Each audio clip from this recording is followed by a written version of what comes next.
Infernum gamers. Hello.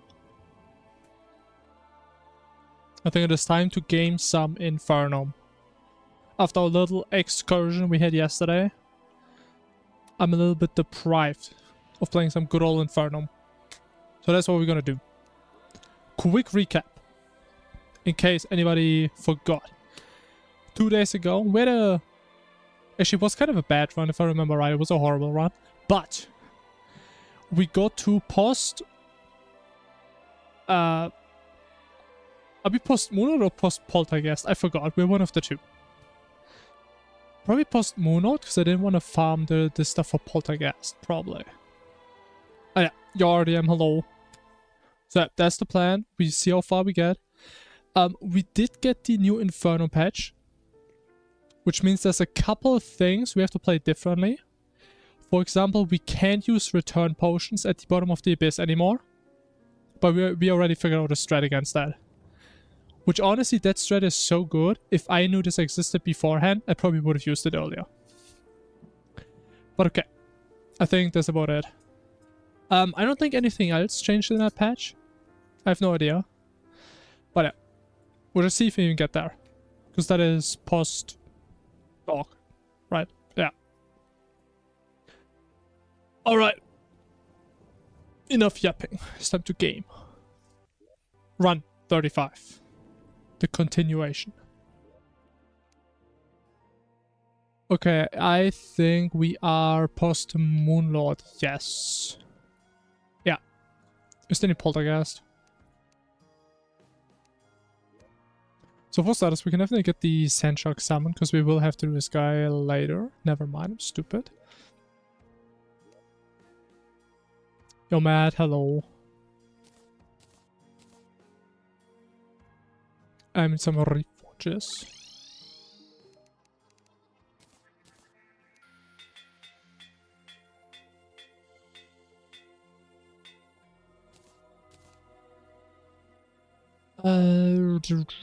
Ranger can be crit.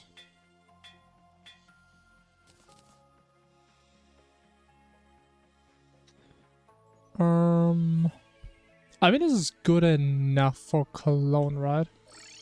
Should be. The thing is, I don't remember if we can reset Cologne in case I ever mess it up. So I'm just hope that will simply never happen. I mean, have I ever died to clone? I don't think so. Not die to desperation. I mean, to be fair, only reason I died to Calamitas was because I pressed Rage on accident. That is literally the only reason I died. It's like kind of crazy, man, how one mistake is just makes the fight that much harder, man. And it is what it is. Yeah, thanks. I'm trying my best. We shouldn't really die in like the next 30 minutes or something though. Like in theory, the next dangerous boss is Dog. And that's like the third next boss, I think. So it should be good until then. If you die before that, well, I guess I'm horrible at this game. To be fair, I haven't played it in 48 hours.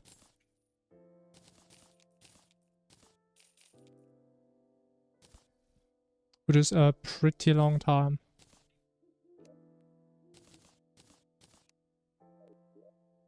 Where's the music, man? It's so quiet. Okay, let me get that reforge. I always forget the order of things. I think we do dungeon first. Even though dungeon is actually kind of scary. Because we can die pretty fast in there.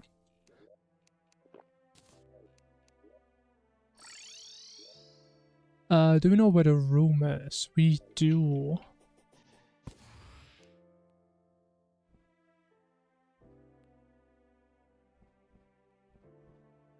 So what speedrunners do, true. I mean, I'm a fake speedrunner, right? I always say that.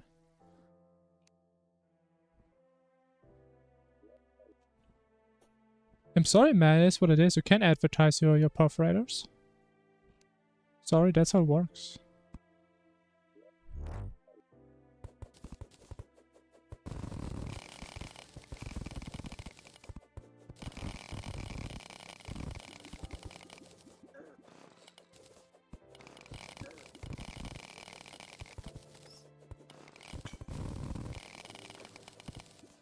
I mean, it is a cruel world, but I mean, rules are rules, right?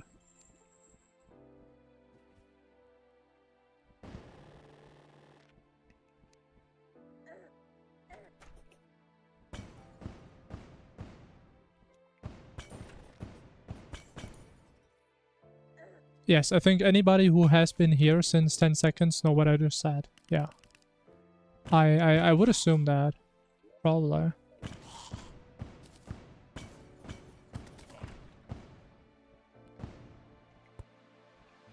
Oh, can I like get a good room? Okay, that's good enough. Right? Looks decent.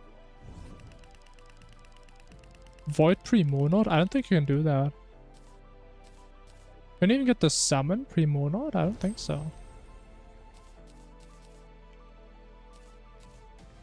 Not that I even remember the recipe, but intuitively I'd say no. Man. I'm still kind of scared because I have never died in a dungeon, which makes me feel like we will die to the dungeon at some point.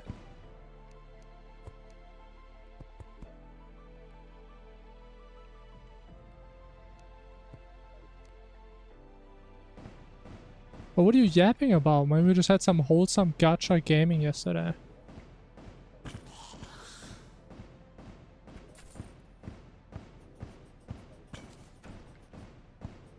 Karma is building for skipping bosses? I don't think that's how it works. I mean, it would be Joa for me if that's how it is.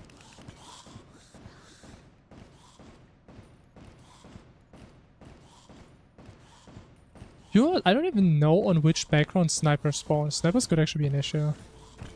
I don't think they do 400, but they do a lot, that's for sure. What are they gonna do if I'm in my little safety house? What? This guy can go through walls? Nah, bro, it's just not even fair. Oh my god.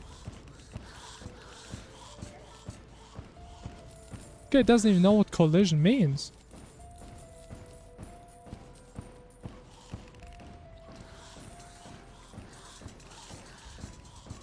Nah, trust me, man, it's not gonna end here. I refuse.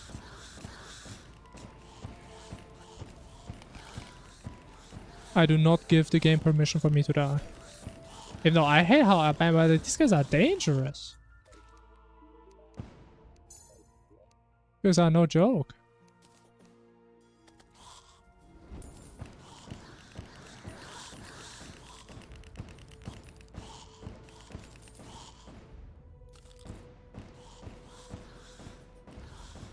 Snipers can spawn here. Oh, that's a bit dangerous. But honestly, I'm a bit more scared about the boneless, man.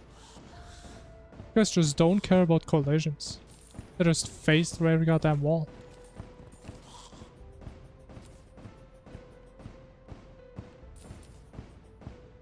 Is it rare? I wouldn't say it's rare. We just need a lot.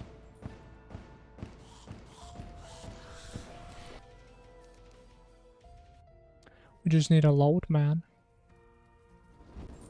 I mean, to be fair, a bunch of it is probably despawning and it's like in some areas where I don't want to go.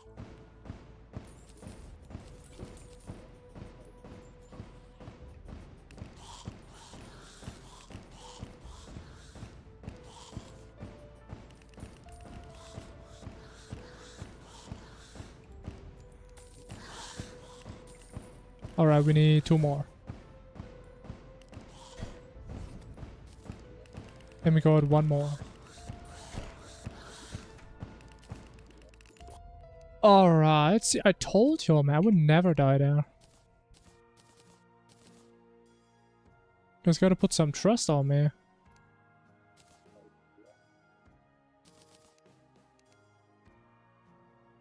Doesn't mean, why would today be the day? Why would it be today? It makes no sense.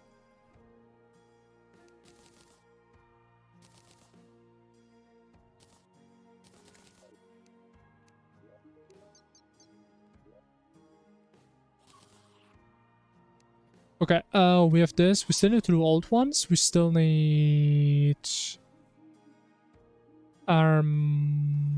Dreadnoughtus. Guess we just rolled once, right? But we don't have the baldy. We do have a... Ooh, okay.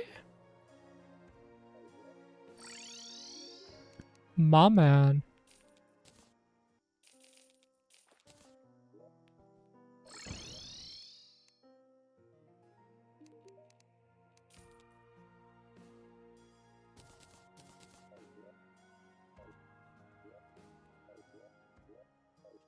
Alright.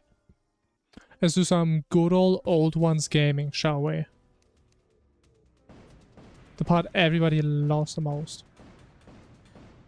As said before. I mean, you can convince me. You can try to convince me, even though you can't. Anybody who played this game, especially in Calamity, a decent amount has died to Silt before. And if you haven't, then you're just playing the game wrong. I'll tell you that. Because then you're not using the Onyx mode efficient. Then you're a pusa. And I can tell you one thing about me, I'm not a pusa.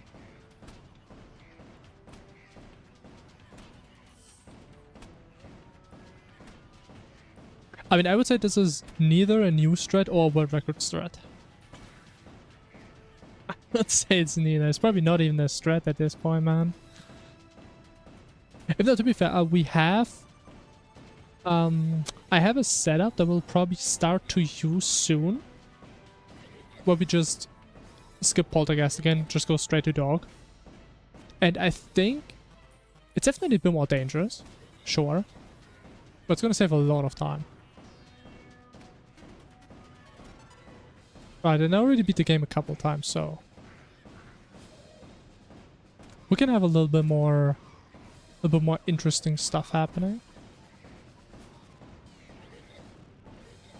Calamity to fall faster through platforms is the first time I've ever heard about that.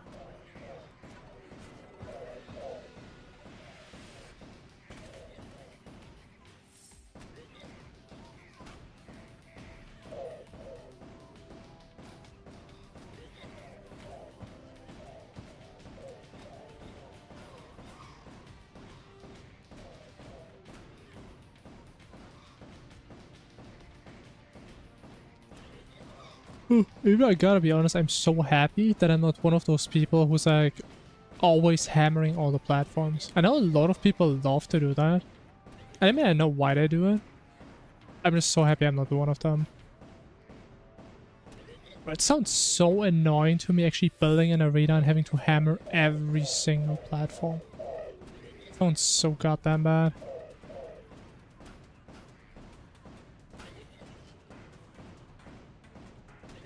Some golf bat. What the hell are you talking about, man?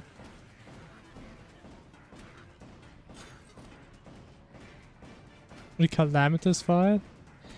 I mean, it can help for like the go-around laser. The thing is, I like having normal platforms because it pretty much guarantees that I always refresh my wing time.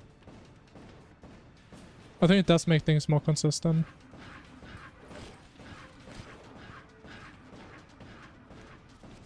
Doesn't mean if I ever like go through it, I hold down, I don't replenish my wing time. I mean, I just kind of die. Because of the massive laser coming towards me. I mean, to be fair, it is kind of tight, but I think I get it down fairly consistently that I don't need the platforms. And again, as I said, I think it's also kind of risky.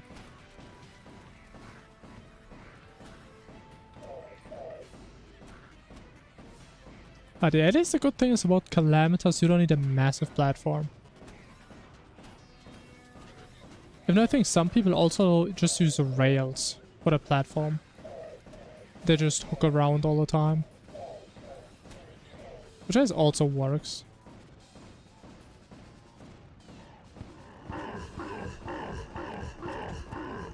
But these things can bounce? Wow. And we got no items. What a surprise. Who could have ever guessed that?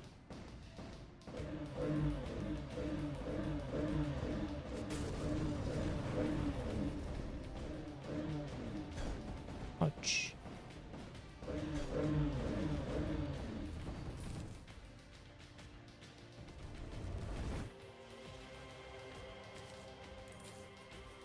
Yo, Adrian, hello.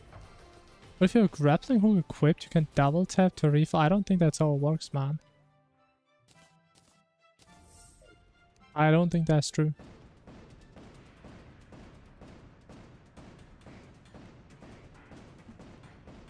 I can't really talk about it. I don't even know what Omega Blue does. I have no idea.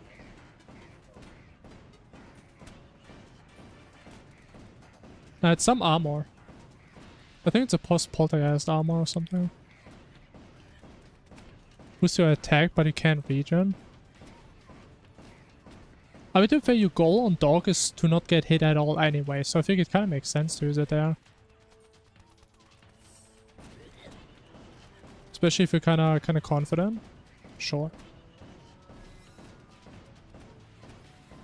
But Omega Blue was kind of annoying to get, right? I think you needed like some random stuff from the Abyss.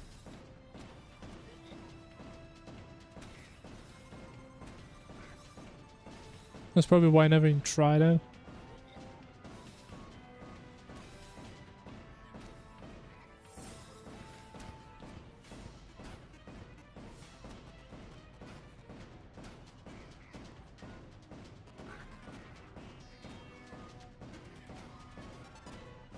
It's grindy. Tell me you have to grind in the... I mean, what do we even need? Let me check. It's not like we have anything better to do.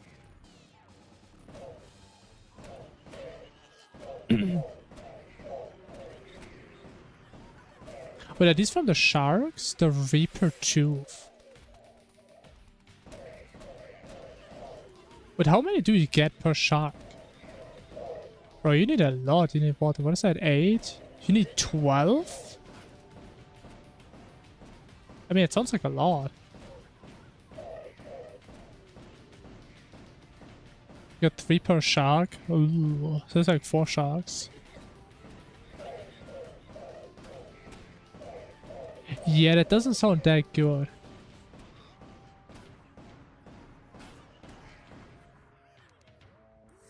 Especially with like the new Infernum patch where you can't even recall in the bottom layer, even with Return Potion.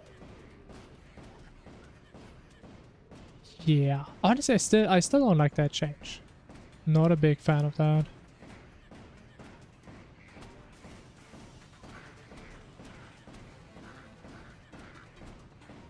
But I really hope we can get at least 1 item here, man.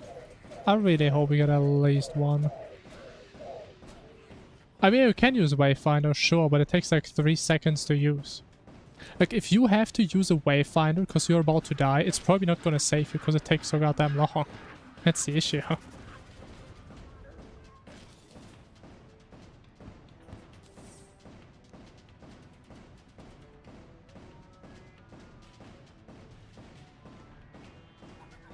We're looking for any of the 2 potential Century Plus items.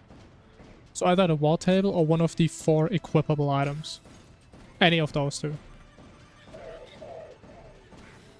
And again, normally, if we would do this after Plantera, which I forget every single run because I'm stupid and not handsome, we would have that. We would get the War Table guaranteed 100% of the time. But I forgot. And now it's like a 1 in 4 chance.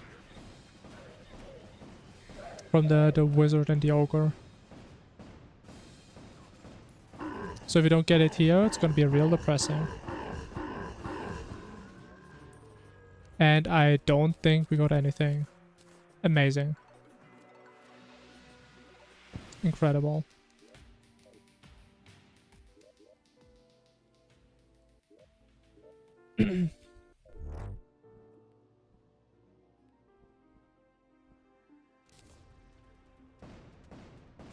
With a 2-tap dog with Death's Ascension?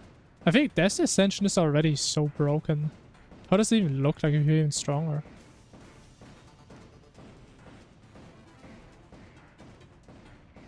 Favorite type of snack? I mean, I don't really eat snacks.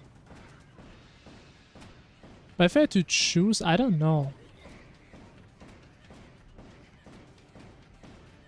I don't really have a preference. Like, if I have chips, I mean, sure, I eat chips, sure. If I have some jockey, I made some jockey, sure.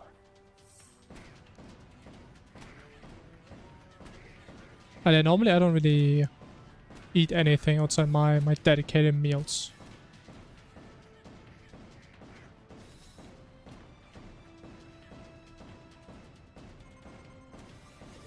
Good for DPS setups, I mean...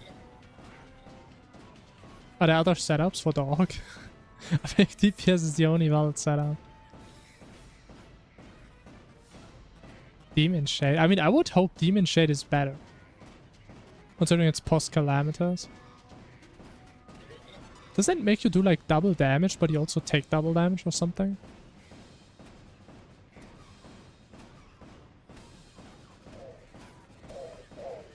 I spend my precious time playing Infernum. That's what I do. Tanky setups? Really?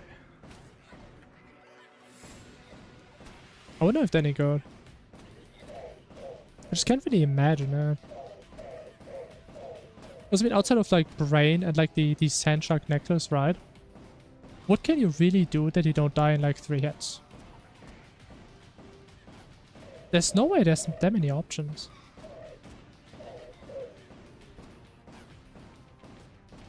How many attempts would I need, Clover? I mean, it depends on you. Which I know, it sounds very... like a very default answer. But it really depends on you. Like, for some people it takes 50, for some it takes 500. You're an no, I'm not talking about that. It depends on your ability to adapt to his AI. It really just depends. I would say as an upper bound, definitely less than 1,000 devs. Probably more around like 400 to 600 would be my guess. If you're one of the longer learners. But again, some people have a pretty easy time. And we only get garbage again. But if I have to do this thing 4 times, man, I'm gonna lose my goddamn mind. This is awful. To be fair, the run is fucked anyway, so we're not gonna get a PB no matter what.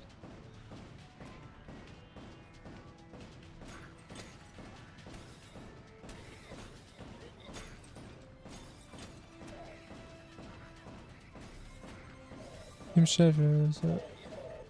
Wait, Demon Shade buffs Rage mod? I didn't even know that. Or do you mean the debuff you put on the enemies? Because that debuff is crazy from what I remember.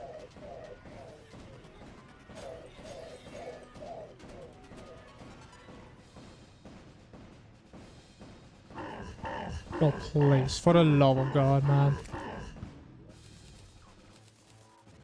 Oh my God. I don't want to play this game, man.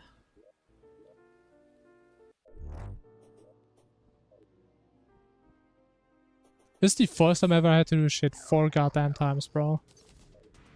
4 times. I was like, geep for getting to do this stuff early, man.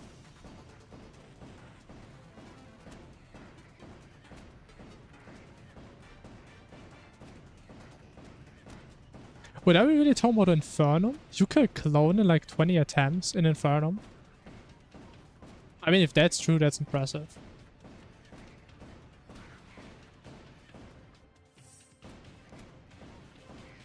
Especially if you're on progression.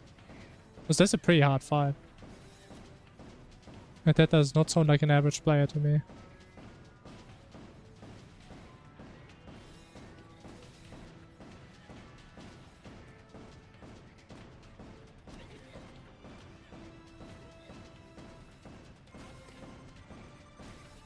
It's like 10 Yarons waiting.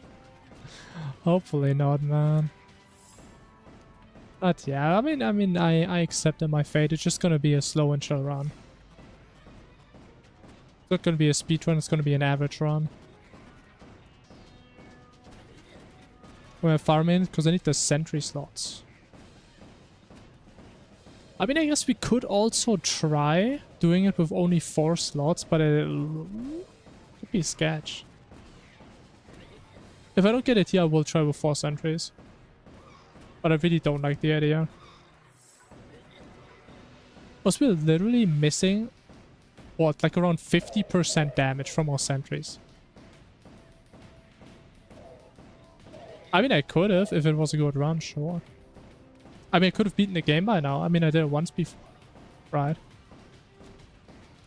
Could have beaten the game like 50 minutes ago. But sometimes, man, the stars don't align. And sometimes there's nothing you can do about that.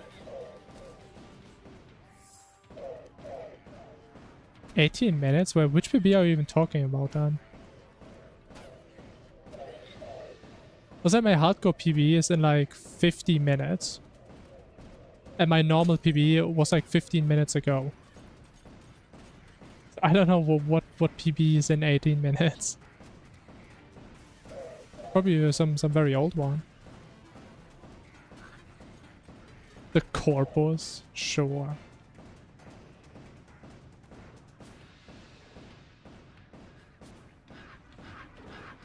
I swear to God, it's a 1 in 4. You better give me something, bro. Oh my God, I don't get anything, man. Oh.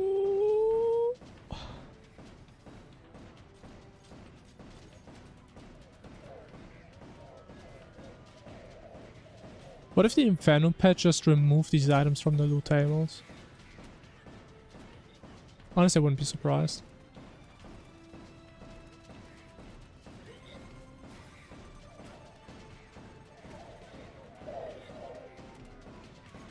Oh, you mean the PB run where I died? Was that sub 430? Was it actually that fast? No. I don't even remember that run. Please, man. Please. Okay, I guess we try 4 sentries. I guess we try.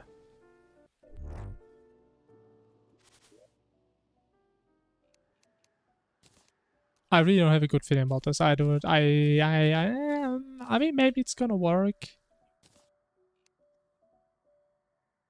But I said it is gonna be good to know. Okay, let's just do $10 to do something productive. Oh, yeah, we also need the Moon Lord summon. Oh, that one we need definitely. We definitely need the Moon Lord weapon. I mean, as I said, if it really took you like 20 attempts for clone in Infernum on progression, that is pretty damn good. Isn't Calamity any no, that's not how it works. You're thinking more about like Phagos. Like Calamity has a lot of stuff that you can craft. Actually, does Phagos do that? I don't remember. But not stuff like this, no. Especially because Calamity doesn't touch this event at all. It kind of just donor walls that event completely. Oh, Dennis.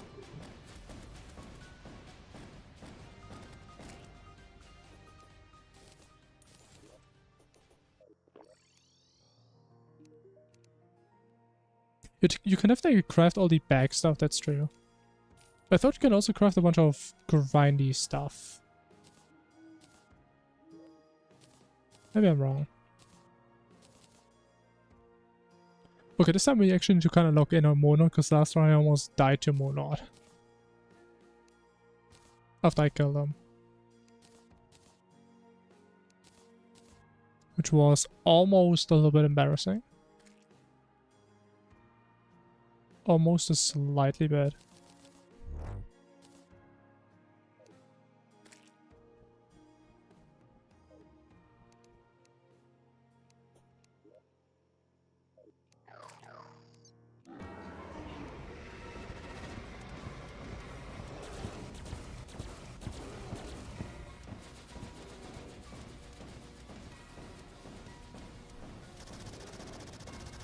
I heard the Empresses for Terra Prisma. Bro, I had a run like that once.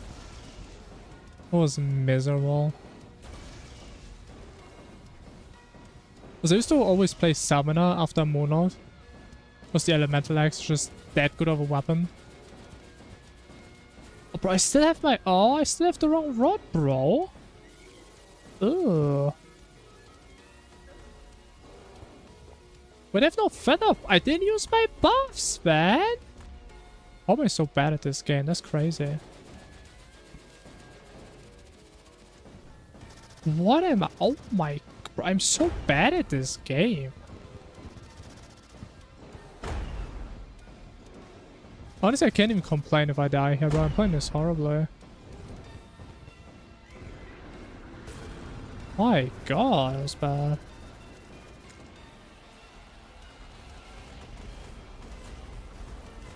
What is Purple Haze? It's a pretty good buff.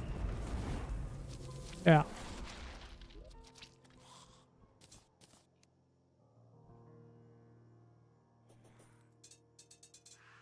What's the main difficulty with Dog? Understanding how you can control him in a way that doesn't kill you in 2 seconds.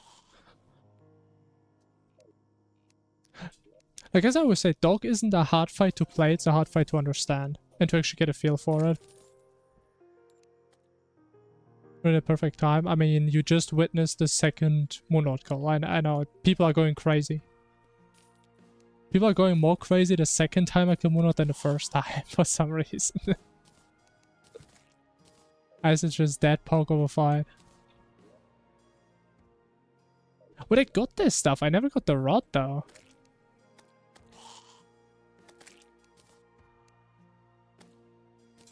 A master for gore.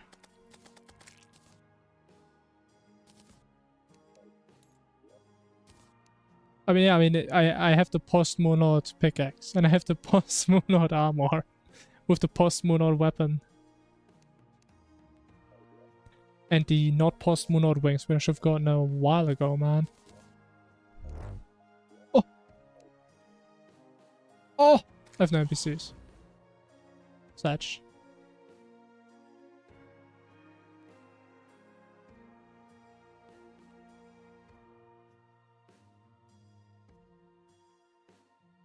I have no peak to show.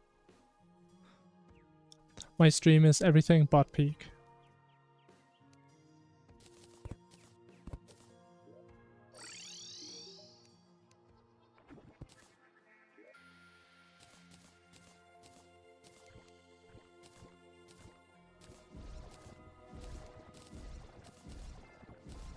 I mean, I know what you mean, yeah, but I mean, if people want to see it, hey man, gotta check the VOD. Because that's where it's gonna stay. And like the way I made it, I couldn't even save it. I'm pretty sure. Also, there was no reason to save it. Why would I save that shit? We need wings. Share it. I mean, you saw the stream. I mean, just do that, what I did. And you have it. That's all you gotta do.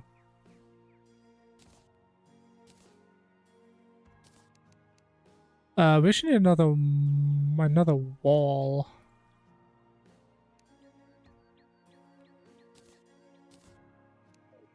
You're lazy. I mean, it sounds like a you problem. I'm gonna be honest.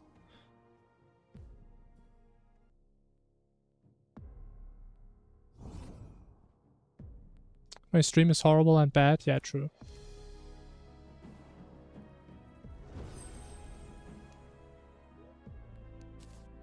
True and real. Oh my god, it was that, wasn't it? Oh my, how am I so bad? Ah. Wait, do we need anything else though? Because then we can prep the Poltergeist arena in the meantime. While we wait.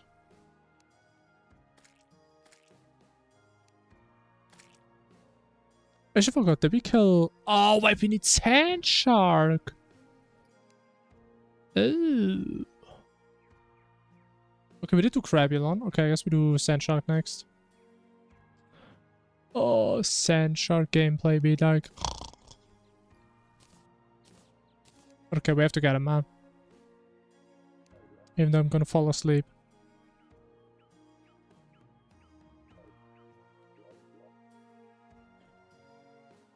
Where even is my desert? I have located my desert.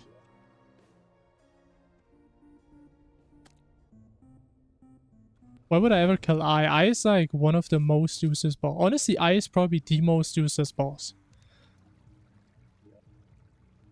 I'm way too deep.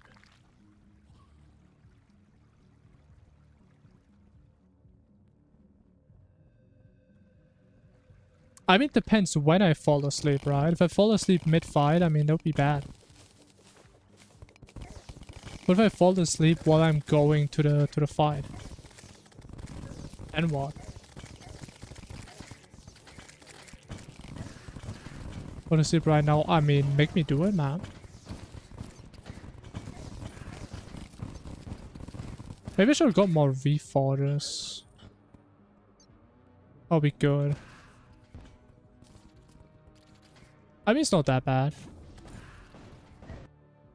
Wait, what? Wait, the portal worked! They fixed the portal? Bro, wow. No way they fixed the portal. Yes? Wow. That's crazy. I don't have to tab out anymore.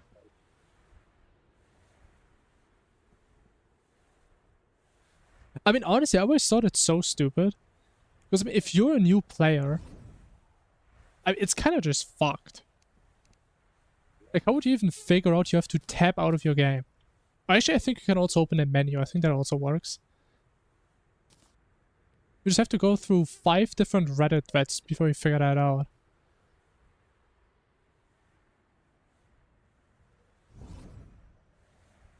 Where's the other mod at? The other mod is gone in the void, man.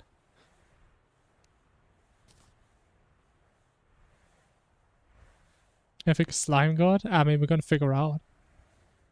My bet would be probably not. Was this a perfectly balanced fight the way it is?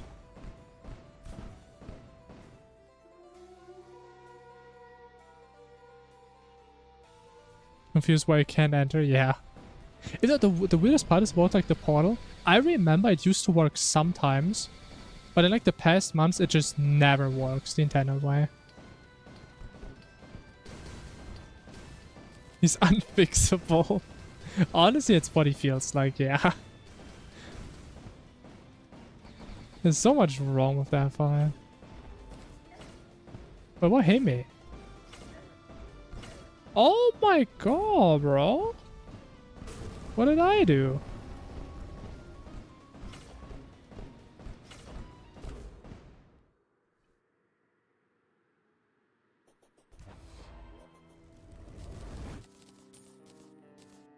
Alright, perfect loot.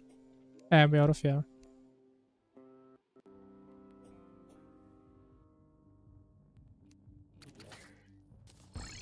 I was doing that a bit. I mean, it was cool, like that we played a new game for once. There's a couple of things I like, but my main issue is it is too similar to the first Ascendant, which I mean I obviously quit a while ago, and yeah, it is very similar to that game. So yeah, I will probably not go back to that. But it had some cool ideas, had some cool things to it. And maybe I'm just not built for looter shooters. As if they're all built the same way. Maybe just not my genre. Let me get a new doll. Oh, can I not get a new doll? Oh, 1. Okay, it's good enough, probably. Unless we die to Wall of Flesh, that'd be funny. Wait, if they fix Slime God's despawning, I mean, honestly, I don't care what they do with Slime God. If they fix him, if they don't fix him, it doesn't really matter. Worst case, we're gonna have to fight him for 2 more minutes. Okay, I mean, you can recommend a game. I will probably not play it, though. I can tell you that. I mean, it can be huge. Especially currently, I really like to do up to 2 slime gods based on RNG, so we always get the armor, because it's kind of nice to have. If the fight is like twice as long, actually it would be way more, it would be like 3 or 4 times as long. Yeah, it would be kind of a big deal. But I mean, worst case, I can also just only do it once. And then we just need to figure out how to play Wall of Flesh with worse gear, which I mean we did before, it just feels worse. And in hardcore, I'm still in like my comfy hardcore phase. But I still play fairly safe, I would say. Kind of. Sometimes, when I feel like it. Oh, we still need to do cryogen, bro. There's 50 things I always forget, man. Well, my entire snow biome is gone. Or is it there? Oh, it's there. Never mind. I'm just stupid. Thanks for telling me about status. Yeah, no problem. I mean, I used to. I think I actually tried that, like in 1 or 2 runs to actually use like the cells for money. It's just too stressful, man. If you talk about the extractinator thing, at least. It just takes way too long. But it is nice if you're willing to just stand there for 5 minutes holding left click.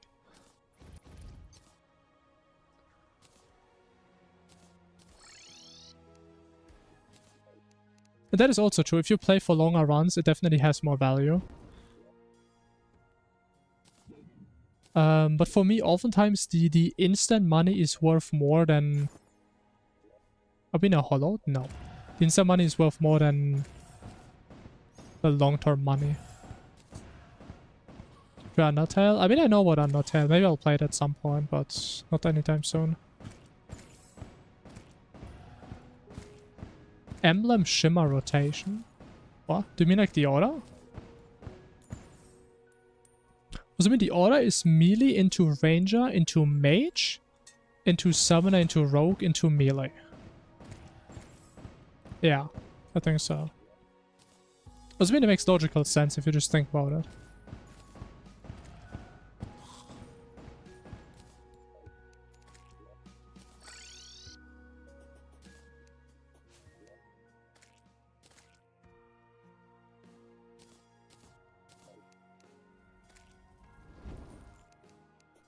It's still there, man. Go away.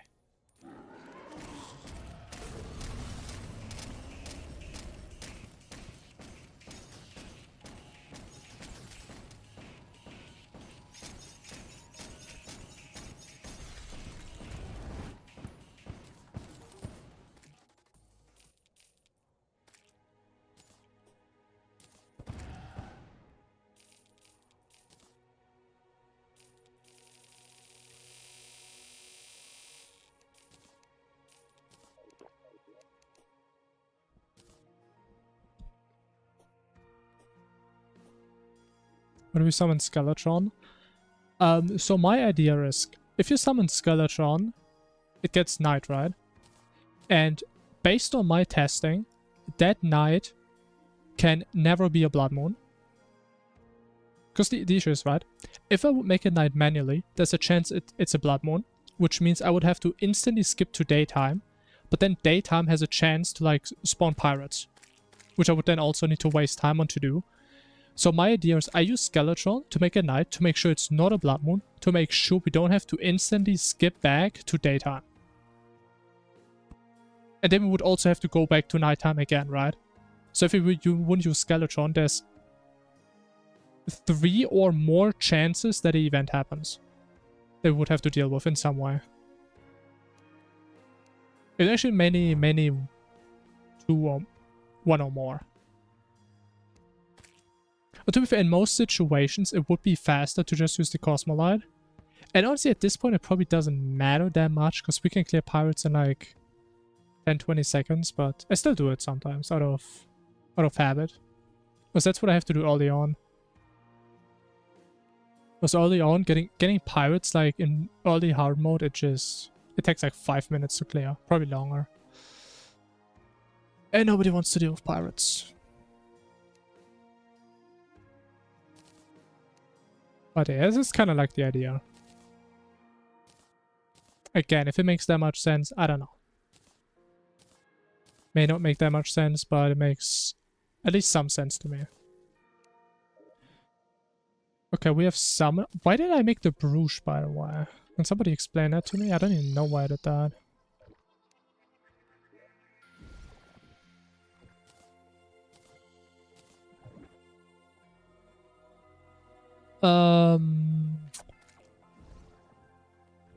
So we have this as well. We have this. We don't play this. As we play Polarizer. And that's gonna be our loadout. Yes. So I think we're ready for Polter after 50 goddamn years. Unless there's another goddamn thing I forgot about again.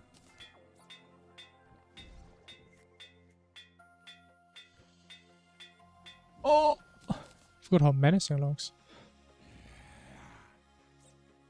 Doesn't party time count as an event that can't be interrupted? I mean, it just goes away over time, right? So I don't think you have to interact with it at all.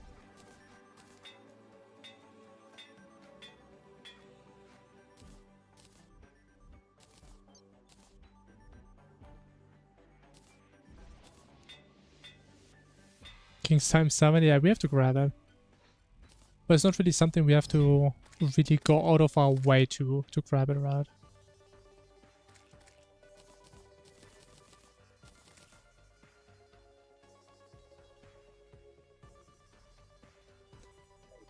Alright, let's grab our fancy new armor.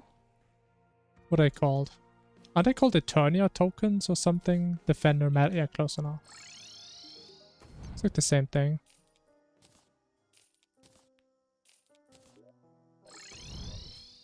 I think this could be horrible, man.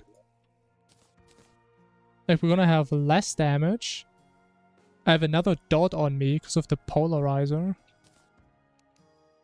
This could be very bad.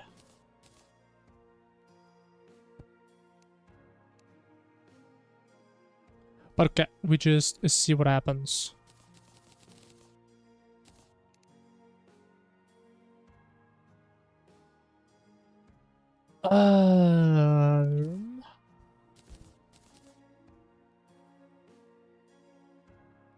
Alright, I think that's it. That's all we need. Finally. AI slope, that is true. How would you guys know if I'm AI or not? AI is getting so good these days. Maybe this is AI generated Terraria gameplay. I mean, how would you guys know?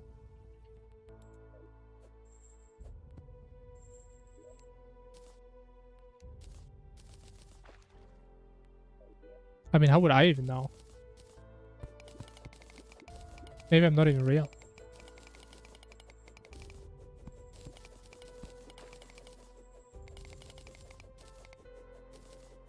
Why a face reveal? I mean, just imagine my face. That's probably it.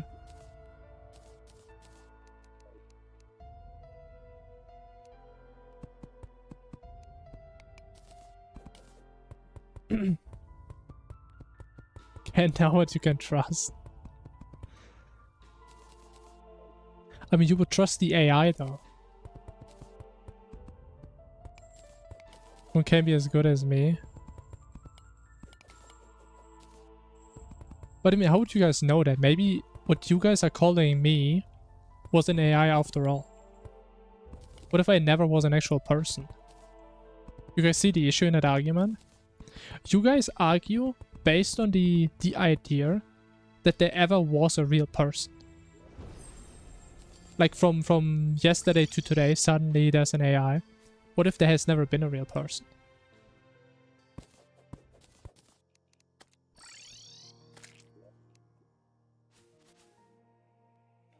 Based on its stone platform I place, you know my location. Bro, who are you, Rainbow? My god. Getting scary. Oh, I would have 200 tabs. Okay, that's a fair argument.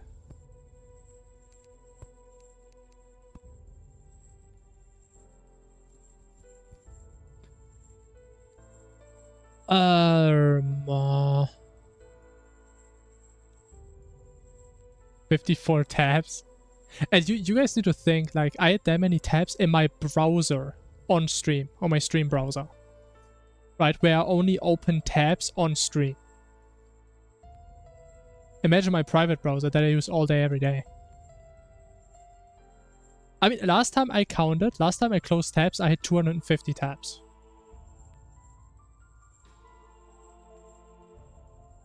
The thing is though, what you guys don't understand about me, I treat tabs like bookmarks.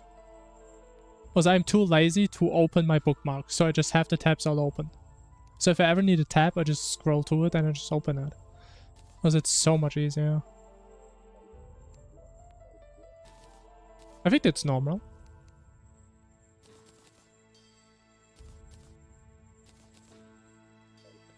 Alright, can we start? I think we can, finally. Even though 4 sentries looks horrible to me. And with more than 12 tabs, I mean, what can I say? I'm a seasoned professional.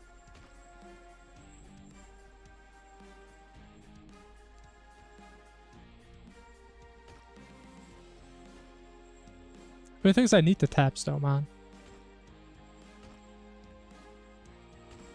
Like, I just need so much knowledge. Can he, like, teleport, bro? Oh my.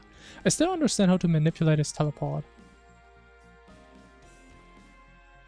Which renders my browser. It's not that much. It's like, I think 2 to 3 gigabytes. It's not even that much. Oh my god, that's perfect. That wasn't even intended.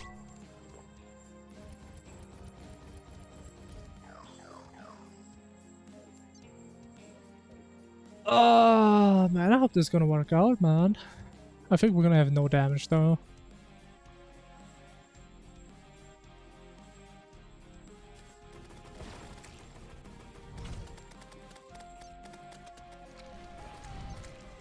I think we're gonna have 0 damage. And I got hit already, amazing. Yeah. Cannot get hit there. That was an amazing attempt. It was probably the best attempt we ever had. Incredible.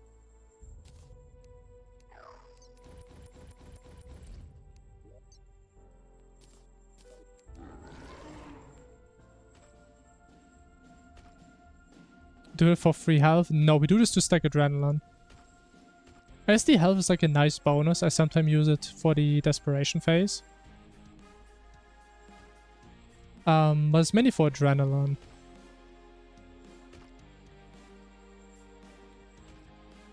See, that's what I'm saying, right?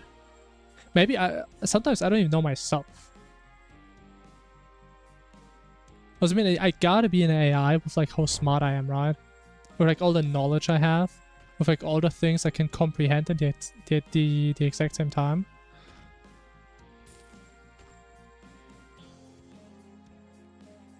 I mean, it's like the whole Matrix idea, right? If you were in the Matrix, how would you know you're in there?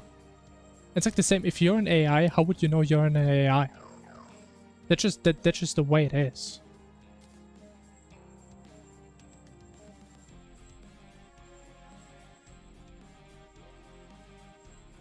Alright, let's try again. Let's play a little bit better.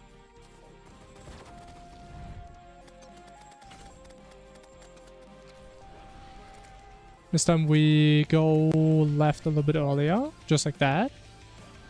Look at that, man. That's some gameplay right there.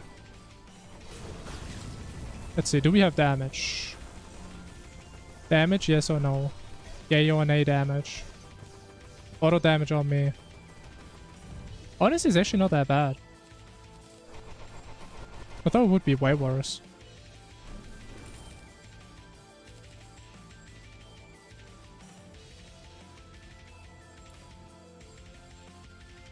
thought it would be way worse. I mean, to be fair, I got like... I didn't really move a whole lot, right? I just took a lot of damage. Which doesn't happen ideally. So if I play a little bit safer, we would definitely lose more damage. Honestly, I should just recall. I don't know why I always talk during that phase. I know the second I start yapping, I just get hit by 50 things. Oh, man. But it's okay. Now we know we have the damage. We'll just go for another round. Honestly, part of me was considering to just go for it.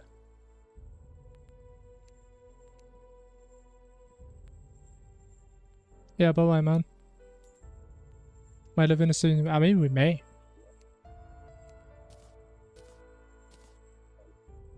How would we know? And again.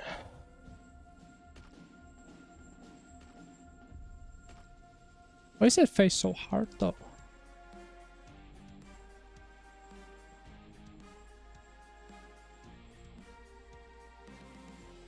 He's just standing there. Menacingly.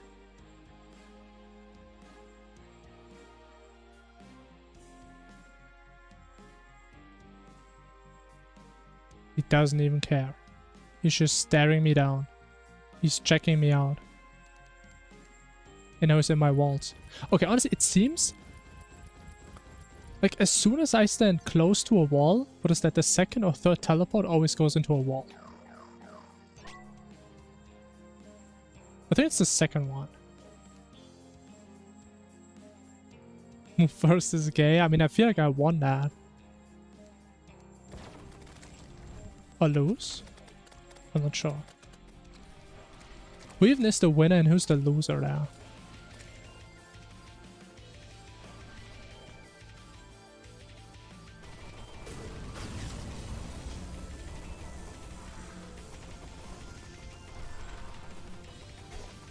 Ow! But I just want to have one where I don't get hit there 50 goddamn times, bro.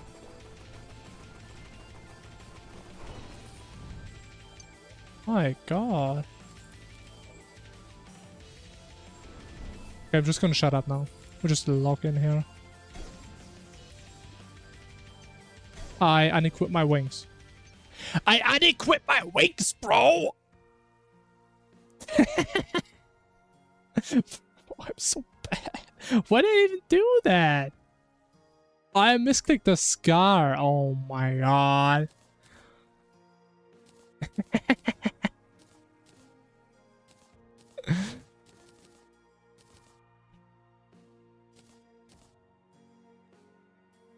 Yeah, I hope we move away from the polter strat soon, man. This stuff is stressing me out, man. I'm so bad at this strat, it's crazy. I need to get hit. Thank you.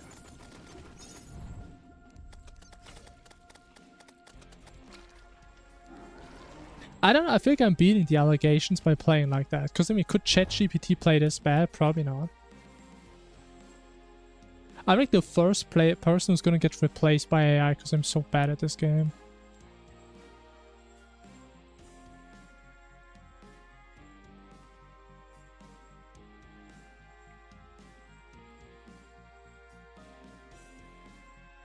It's the trees. Maybe it is the trees. I don't know, man.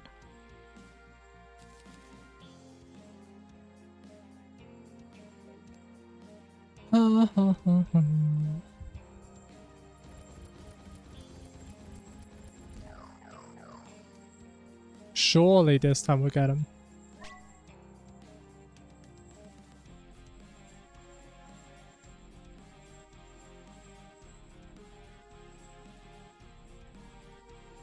I mean, the only thing that proves is that I'm pretty smart, I'd say.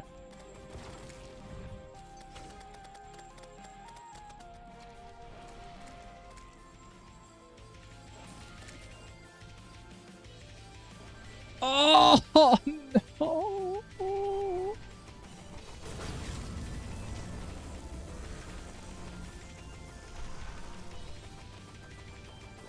Okay, well, that was the chillest pattern I've ever seen. I could literally just stand still. I just went AFK.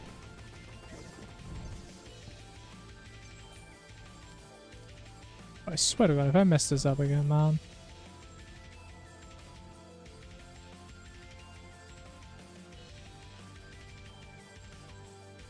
For no reason to ever mess this up.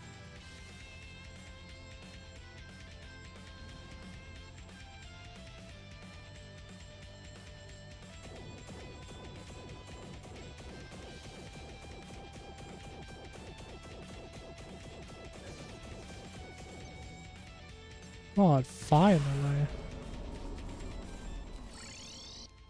I'll probably have to do him 5 times again.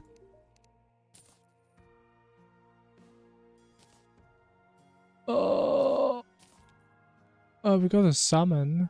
Wow.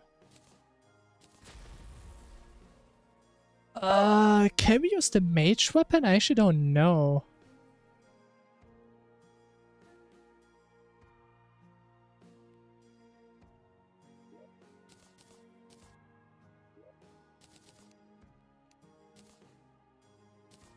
Oh my.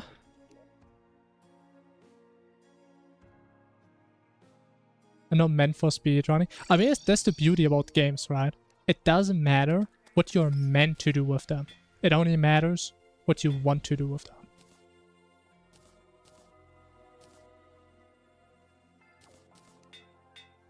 And right now I'm doing the #1 thing I want to do in the world.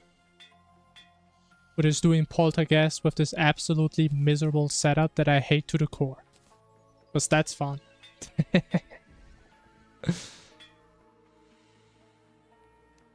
Yeah, I like Polter so much. I went him 5 times per run, true.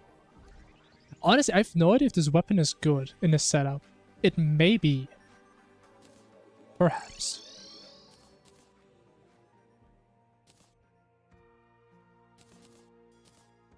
Perhaps, perchance. But okay, we have to do another one. I just have to, man. I'm running out of potions. Alright, and another one.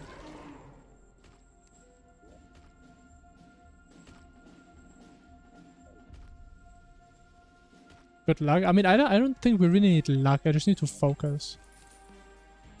It's not like it's the first time. Issue is on like in a lot of situations. It takes like 1 mistake to die. That's kind of like the part is a little bit stressful.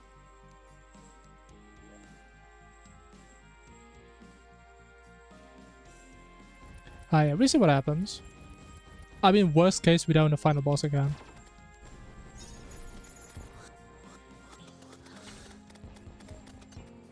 Which I still feel was kind of funny.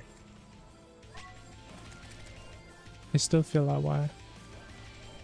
Let's see, do we do any damage with this weapon? Any damage or no damage? I think we do no damage. My God, this weapon is bad. I mean, it didn't swap the Heart of Darkness, but I don't think this weapon does anything. Oh, never mind. I'm stupid. I had the shield on me. Oh, I didn't pay attention. Okay, maybe it is decent then. Because we lost like half our damage, right? I think. Or is that the wrong debuff? No, that's the wrong one. This is only the cooldown. It's not the damage. Whatever. We'll just keep the one we used before.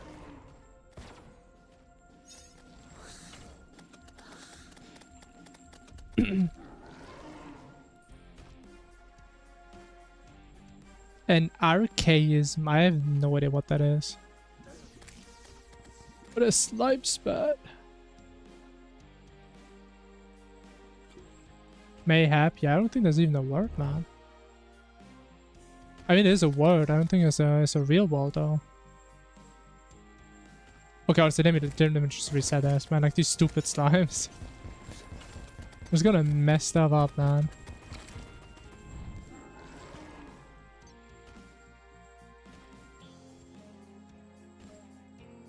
It's a real world? Hmm. How do you know it's real though? Maybe we just think it is.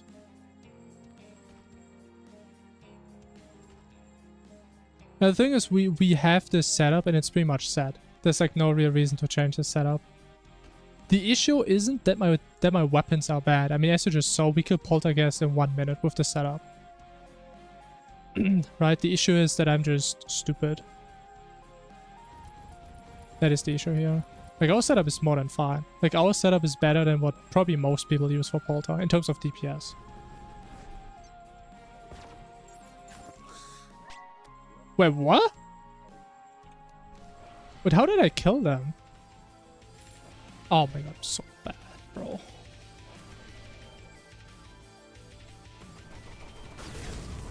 I'm just so bad.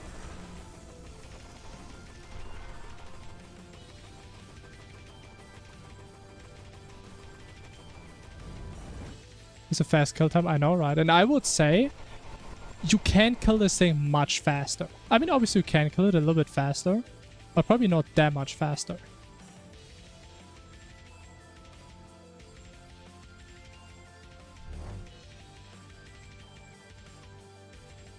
So yeah, I think weapon-wise we are fine. But yeah, I'm just playing so bad today.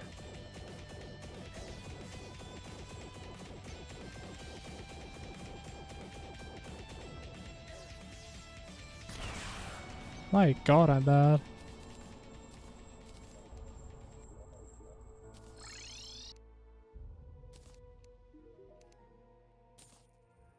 Come on, give me something, man. Oh, I mean, if I remember right, the melee weapon is actually usable. I think it's actually better than the mage weapon, even on full mage setup. If I remember right. I think so.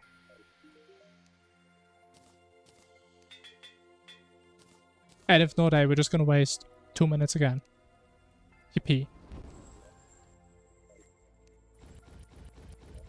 I honestly, man, RNG in this run is kinda fucked. It's so fucked, bro. Using a mage build by my weapon.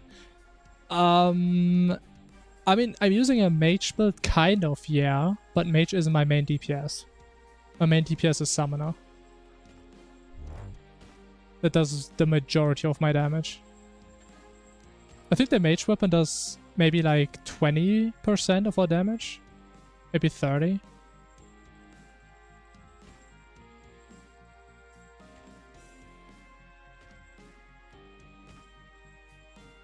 And we could do like 50% more summon damage, because I'm missing 2 sentries. But we got a little bit unlucky with that stuff. Because a part of me is just stupid. I think that's always what it comes down to.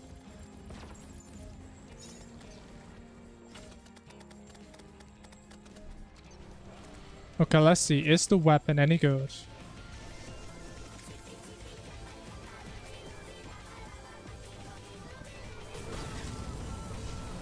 Please be good, man. It's good, man. It's a good weapon. I knew it's a good weapon. I know a good weapon when I see one. Yo, Yardis, thanks for the raid. Hello, gamers. Bro, I had the wrong emblem on as well. Oh my god, I'm so bad. What's happening? We're bursting Poltergeist for the 5th time or something. Because I just can't get anything useful from this thing. Ouch. But it didn't hit me. Oh wow.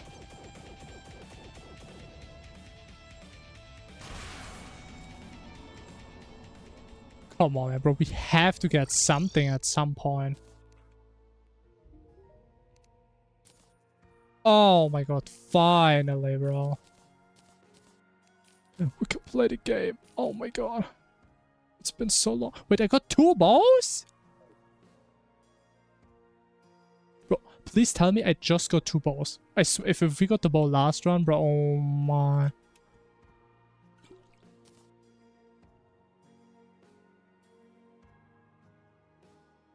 The thing is, we need certain stuff from Polter.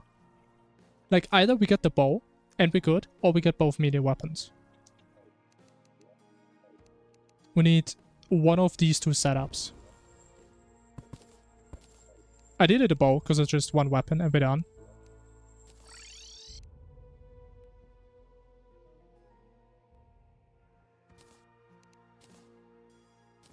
Or 50 Polter. Yeah, the run is actually pretty bad. I can tell you that. Normally I would beat the game around now. We are very behind. It's a very slow run. So it's more like a casual playthrough at this point. I'm gonna be honest. And we're not gonna get any PBs here anymore. So yeah, we just try our best to not die. Any QL mods? I mean, we have magic storage. And we have a death counter. And a summon counter. That's about it. And we have some music mods. Yeah, we don't have any crazy QL mods. Oh, so we don't really need them, honestly. Okay, we still need a 1-1-1-1 Ranger. Keep that. That goes to Ranger. We play this. Nice.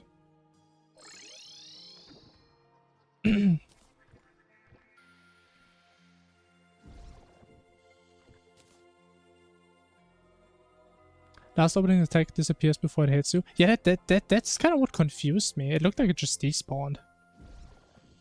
That would be interesting to know if it always just despawns.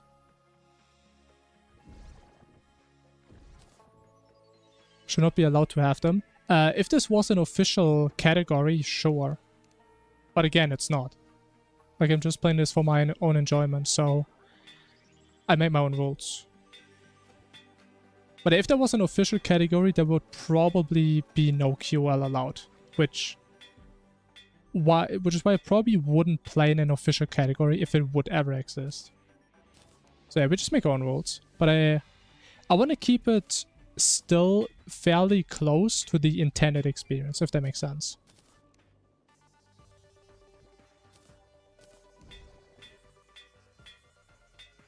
But yeah, I don't like having like artificial rules by which I have to play if I don't enjoy them.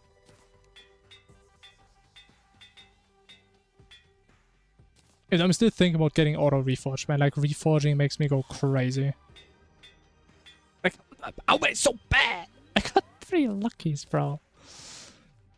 I'm going to make it a category. I don't know about that. I mean, it's a very niche thing. So I don't know if people are really that interested in speedrunning a mod for a mod. Okay, we still need a bow. Yo, Yendra, follow.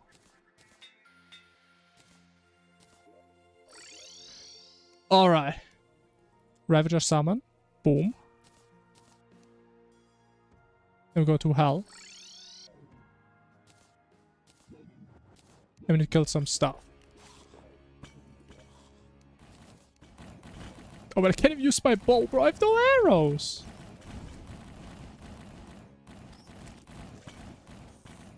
Okay, I guess we just have to wait till something dies.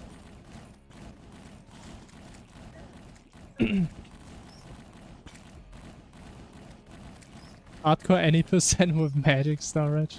That would be the type of category I would run, sure.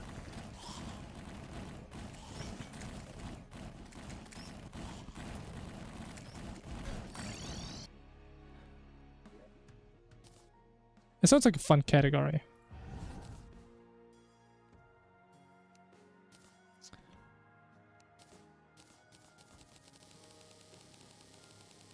Speedrunning a mod for a mod without a mod, yeah. Like, it just goes too deep at some point, man. And that's what I'm saying, right? There's not that many Terraria speedrunners already. And Calamity has even less. So naturally Infernum would have even less than that. Yeah. I mean, I'm still only aware of like one other person who like got into Infernum speedruns. And that was like 2 years ago. So yeah, it's not a big thing.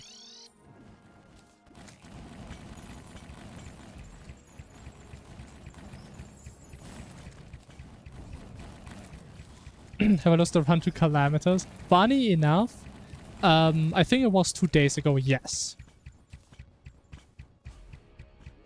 At least in Infernum. I died to her on, like, I think Expert Death Mode also, like, a year ago or something. But the worst part is, the only reason I died is because I fat-fingered and I used my rage early in the fight, and I didn't notice.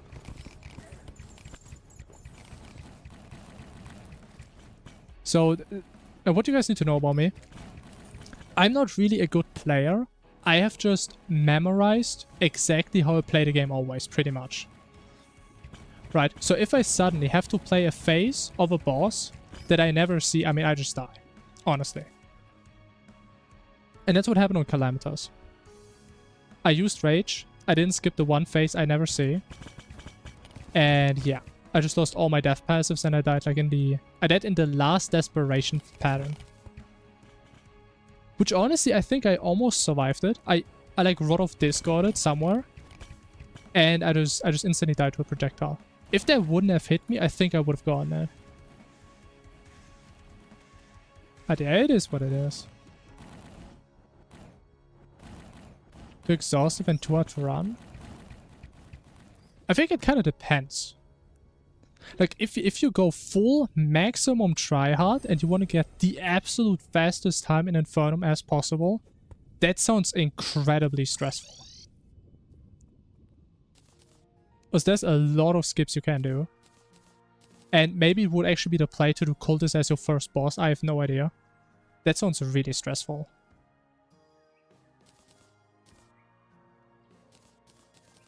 So, like, my runs, even my non-hardcore runs, they can still be improved by probably like an hour. Like, you can probably beat Infernum in less than 3 hours. Maybe even less than 2.5. If you have like a crazy good route and you're really skilled. But yeah, we're not going that deep. Jose, you can go pretty damn deep with that.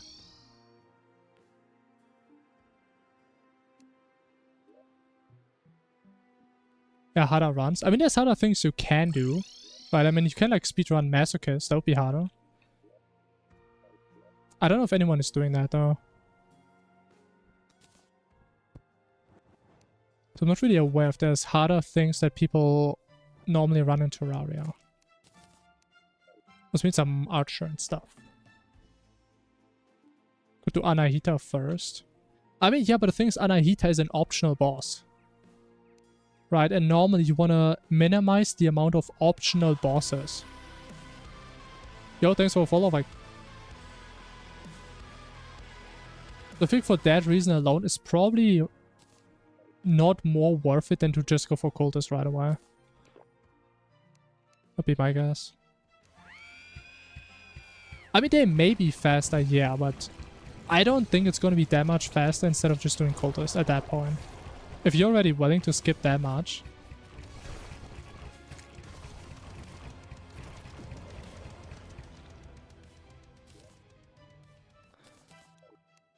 But again, I mean, it depends on the specifics, right? Maybe there is a way. Who knows?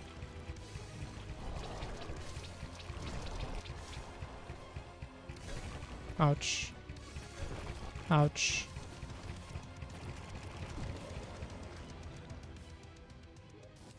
And this right here is the reason why we do Ravager right now. We kill him in like 2 seconds. And we're about to do Providence. But once we kill Providence, this thing has like 5 times more HP. And we can keep the bags, open them after Providence, and we get the post-Providence Ravager loot. You can get the tablet pre-boss in Infernum, yeah. Exactly.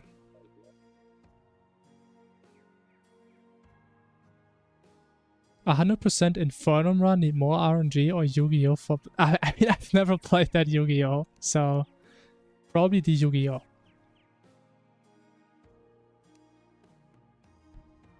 To be honest, especially if you do all bosses, you probably don't even need that good of RNG. Because there's probably a lot of decent weapons you can just pick up if you get them. But in our run, we kind of have this issue where we sometimes skip a lot of bosses, so we need certain weapons from certain bosses. But I mean, we know a way around it. But there's reasons why we don't play that way currently. Because this route is very safe, I would say. I would say it's a very safe route.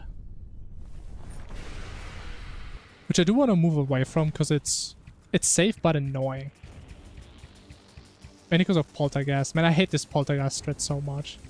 It's so good, but it's so annoying to do.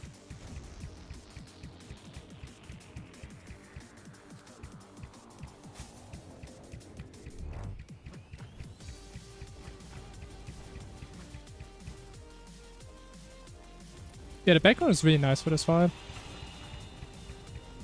As a matter of fact, we actually need it for Yaron, otherwise I have to change the settings. Oh, I can't see shit. There's a way to use Rage there, man. It's kind of a waste.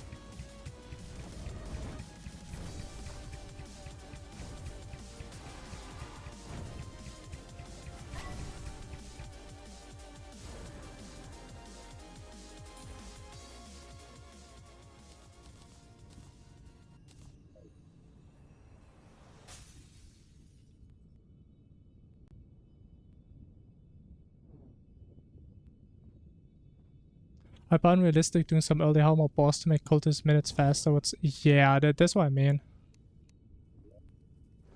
Because even if cultist is like a 10-minute fight, if you need to do like Anahita, which is probably also going to take like 5 minutes. I don't know, it's hard to imagine that's actually going to save time. Did I trashed the Providence summon. Wait, that's a new one. Can you just craft it? Probably not. Well. That's awkward. Okay, I mean, I told you, it's gonna be a scuff run today. Bill is nuts. I mean, to be fair, we have a post-Poltergeist gear, right? And we're doing Providence. So we are quite over-geared. But we killed this thing, and now we're doing this thing. So we're a little bit over-geared. Okay, let's just ignore that happened. Good Aquatic Scourge. I mean, Aquatic Scourge, you can definitely do it as your first boss. It's not that hard of a fight. But again, it's going to be a long fight.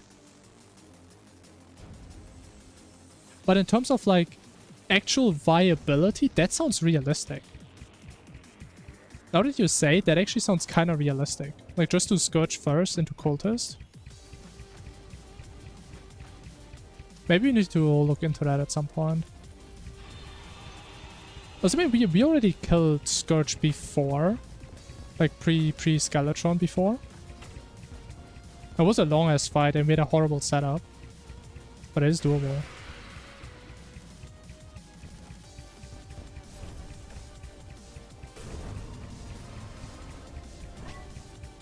Alright, our first Guardian kill. Amazing. Incredible. What an amazing fight. Oh, there's no door here. Are we gonna do Servants? And no, we will not. After Providence, we're gonna go straight into Dog.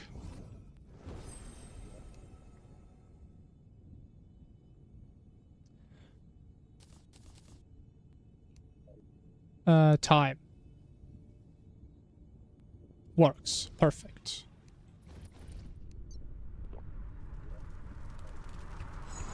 We're spending 30 minutes just doing the summon. Okay, it doesn't take 30 minutes to get the Scourge summon.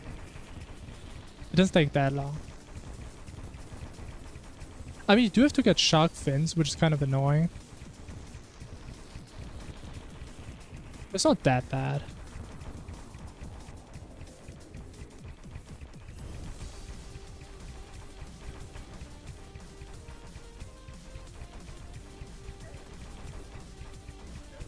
But I'm that bad. Holy.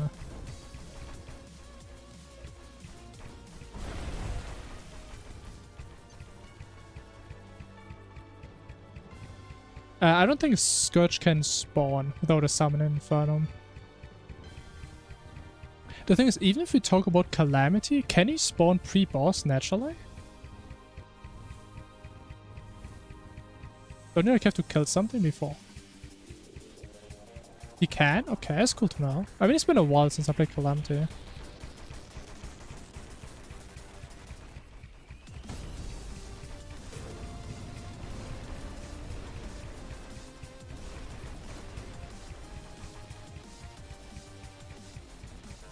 Oh, it's like the first time in my life I get adrenaline here. Wow.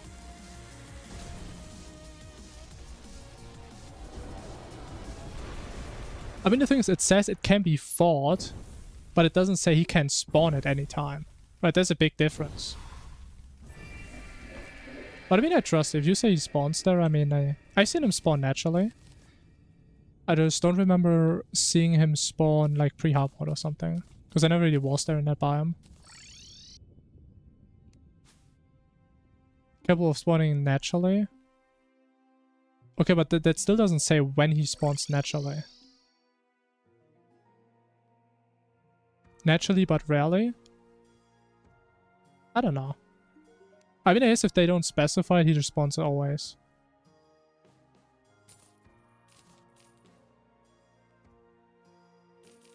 I guess that's what it means. Alright, it's time for the fun part. For the dog part. It's almost time to dog.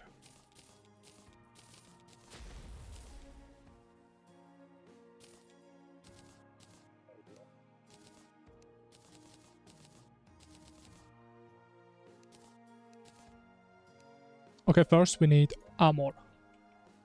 The armor.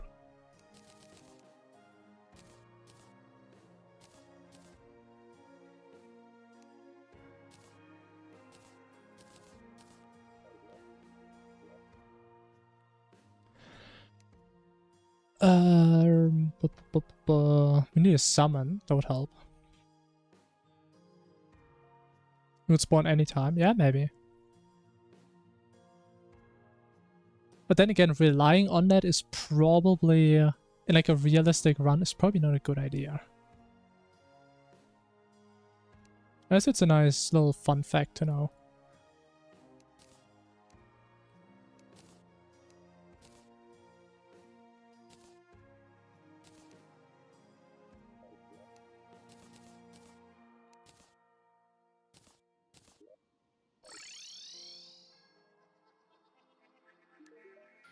I mean, the thing is, we tried a lot of setups for a pre-boss Aquatic Scourge, and you don't really have that many good options.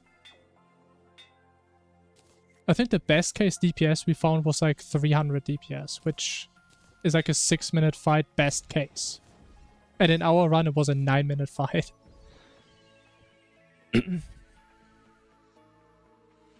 the first playthrough of Infernum, what is the hardest boss? In your first playthrough? I mean, it depends, but probably Dog. So like the guy we're gonna fight next. I think that is like the first boss that is, for most people, like the first actual roadblock. But like most bosses are like, yeah, I mean, bosses take like 50 attempts or whatever. Then you do Dog and you're stuck for like 500. That depends. Some people take like 50 attempts on Dog. But most people probably struggle on Dog. Is that an Expert Death? I would say it's probably easier than Master Revengeance or something. I don't think Expert Death is easier.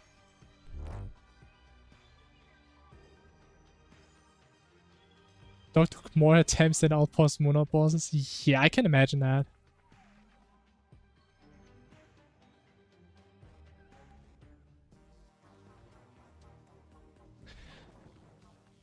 We need a reforge on that, and then we're good.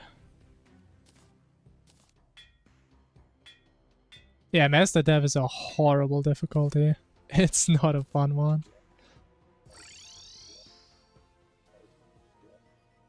Alright, quick potion check. We have drugs, we have this, we have those. Okay. I will be a little bit petty. We should get the basic potions. I don't think they do anything for us, but 10 defense, am I right?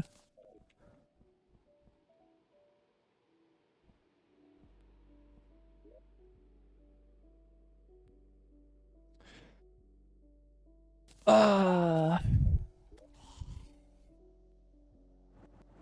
let me drink. So I have more time to stall.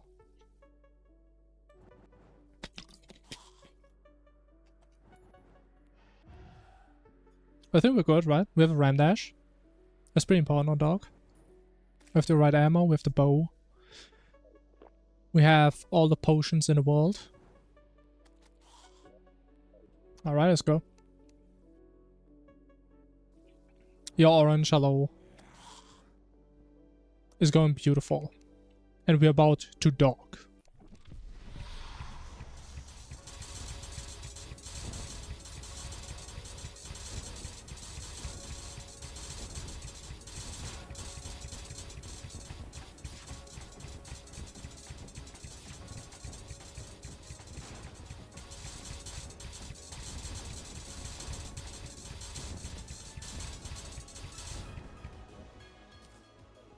I have a Heart of Darkness, that's smart.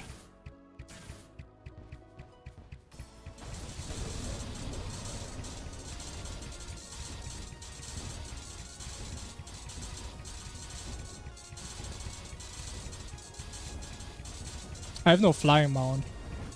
Oh, that's bad.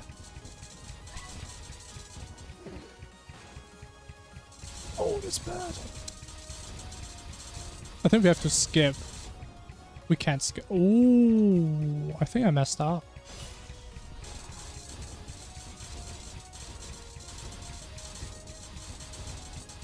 I think I messed up big time.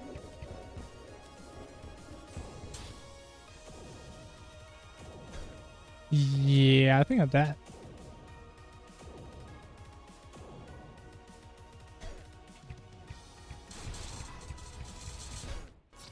Yeah, it was kind of stupid. I forgot the mount, man. Oh yeah, we played this pretty bad. Man, like all this time that we wasted on Poltergeist is just gone now, man. That's kind of sad. So much fucking wasted time on Polter.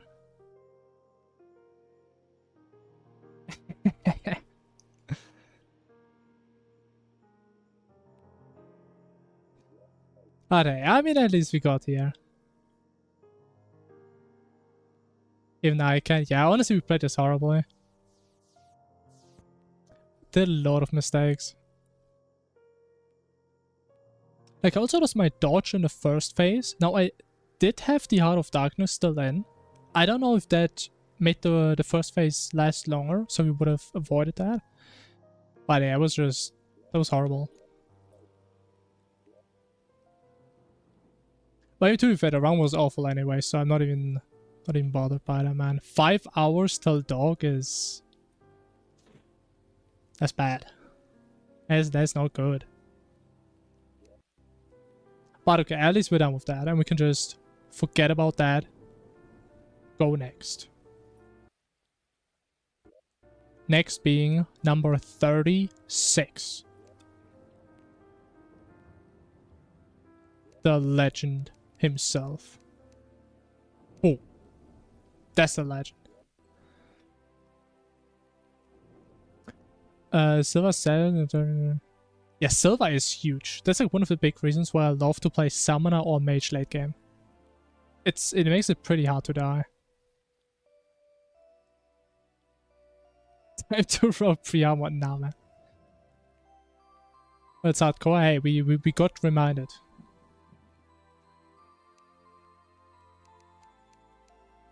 Now we did remind ourselves.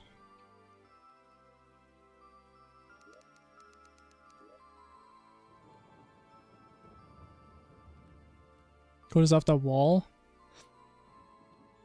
Yeah. Maybe look into that at some point.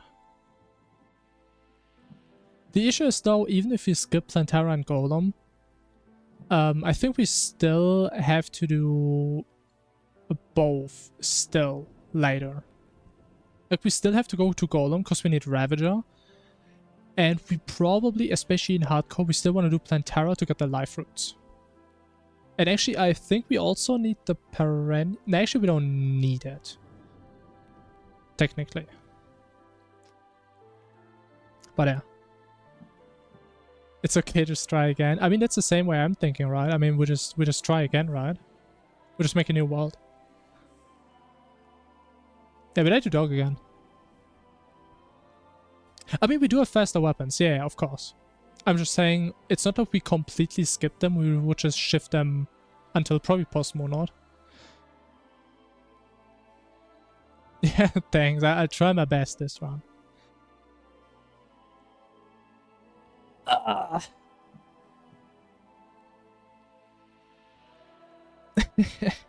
Okay, I'ma do one quick break and then we start run 36. It's gonna be amazing.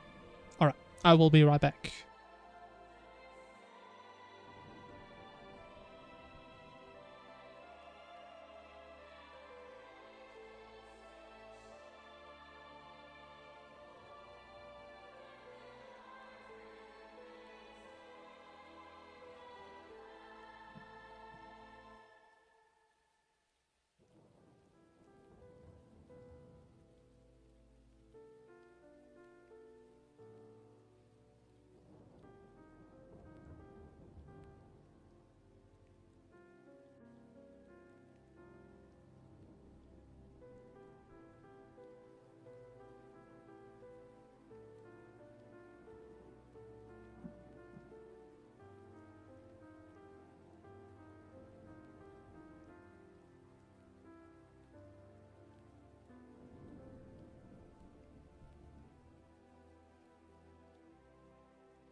Alright, I have returned. And I cooked up a new strat. What if... Hear me out. Listen to me. What if we just don't suck this run? What if we just play well? How about that? I feel like if we just do that, we can have something beautiful going here.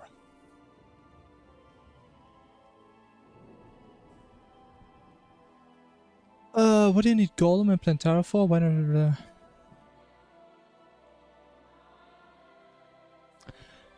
As I said, Plantera we need for the life roots, which I'm still gonna get for the foreseeable future. Like, we don't need it, but we will need it for hardcore runs for a while. For Golem, I actually don't remember if the thing is spawn in. If you don't kill Plantera. Now, they don't spawn after Plantera, but you get the stuff that you can craft them very easily. So like, once we kill Plantera, we can just instantly craft 20.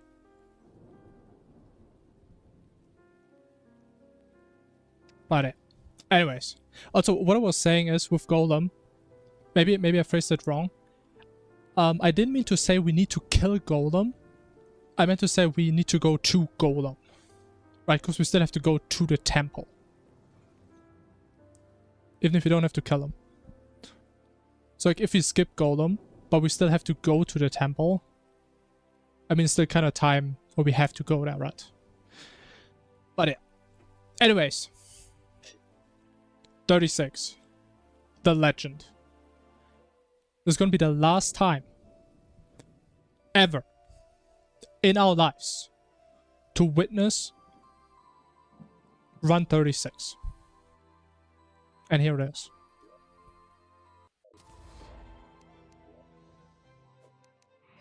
Okay, we got some blessing with the trees. Horrible trees, but that means it's going to be a good run. Unfortunately, that's how it works.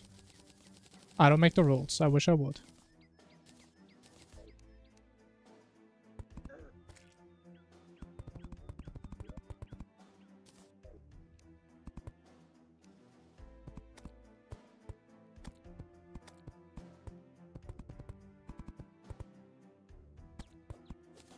Good luck, have fun. Yeah, I'm gonna have the time of my life. Honestly, I always say, I kind of like, it sounds so messed up, but I kind of like dying late game in a hardcore run, because then you just go back to early game, and it's so chill, man. You know, there's like no reason to not die, really. Like, what do I lose if I die to these slimes right now? I lose nothing.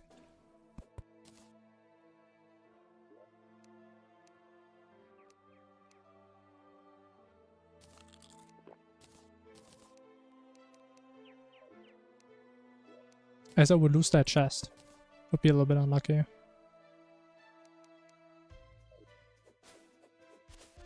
Bad start equals good start? Yes. Pretty much. That's how it is.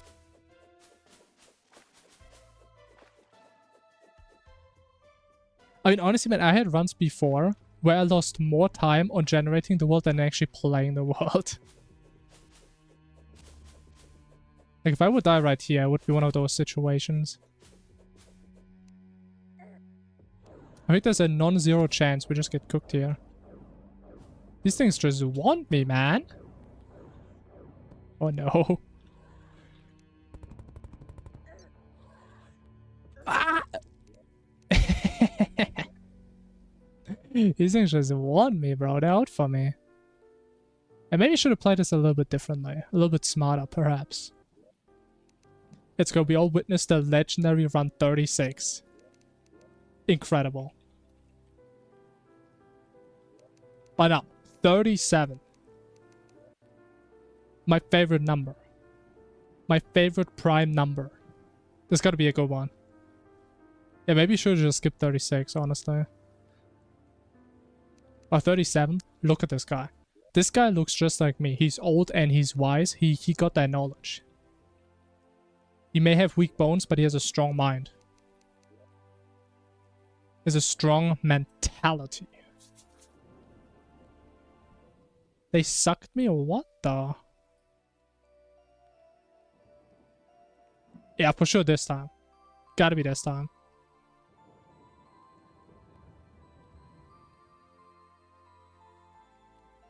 What does I mean? Mathematically speaking, right? Let me think. We beat Hardcore Infernum twice by 20 attempts, right? So we had, at that point, a 10% success rate per run, on average. Now we're almost at 40. So, like, statistically speaking, we did 17 runs, which each have a 10% chance of succeeding, based on our previous collected data, which means we're like in the 99% percentile that this run is going to be successful.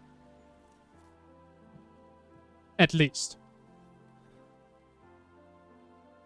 So then it's the numbers, man. I don't make up the numbers, but I mean, I'm just saying these are the numbers, and the numbers don't lie. I mean, that is how it works, man. It's the percentage.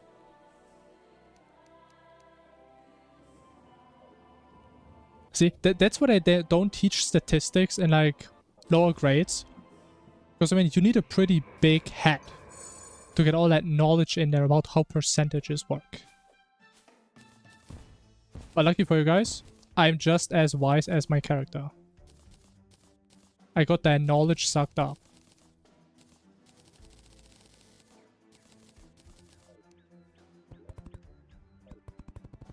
I didn't start the timer, it's okay, we saved time. That's what we do here, man. It's not an ethical speedrun. It's about being fast, not about being ethical.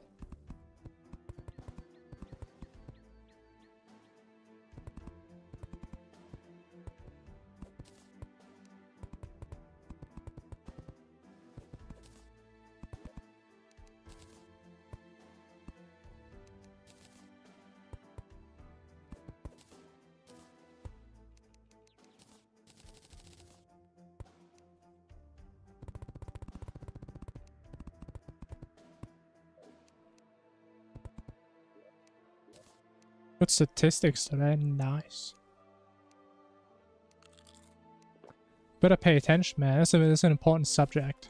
If you understand statistics, you can understand life. What do you miss? We just built houses. Hello, chaotic bisexual bitch. Welcome. We're playing Infernum today. Hello, hello.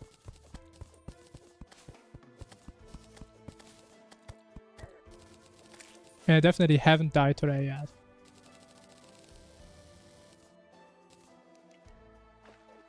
Yeah, it's a peak username. I mean, I've been wondering why I couldn't take that name. But as somebody was faster than me, man. I've got a battery, yo!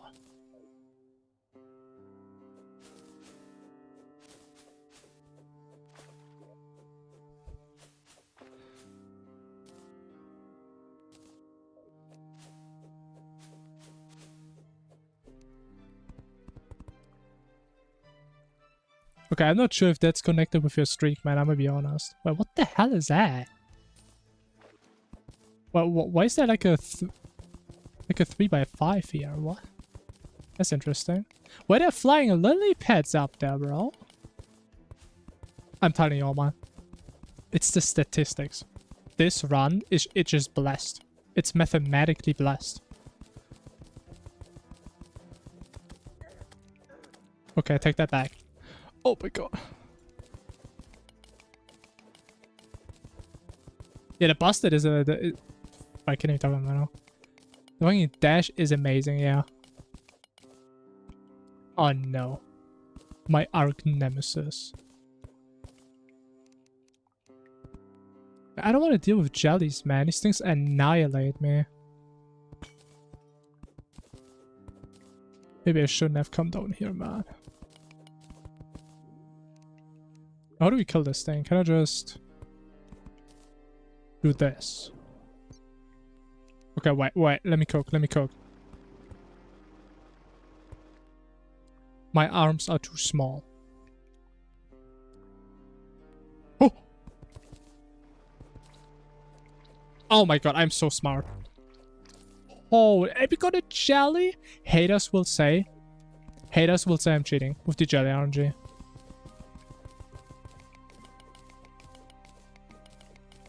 Yo, Baymac, hello. I mean, why would I ever change my main name, man? I have the best name in the world. Because it's my name.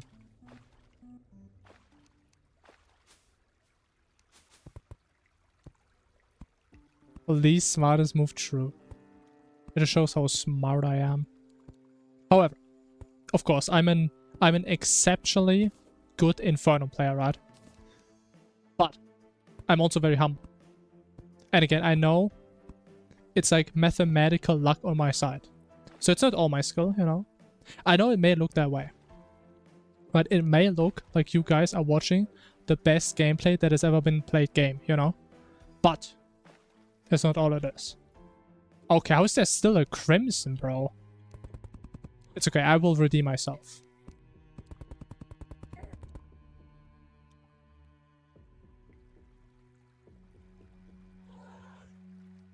I mean, imagine how embarrassing that would be if I die here. After I wasted 5 minutes getting this damn chest.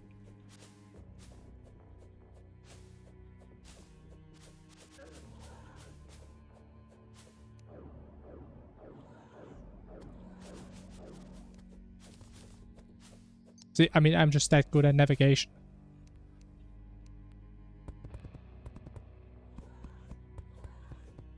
But did we get mythical? Holy. I mean, of course. See, you guys are always thinking I'm lying when I talk about RNG manipulation. You know, every action I take in past runs, it's about the number, it's about the binary numbers we write in the RAM that we use for artificial code execution for runs in the future. This right here, this is where it all connects. This is it right here.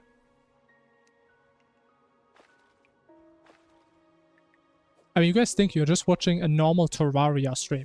No. I'm breaching the limitations, the computational limits of a computer right here.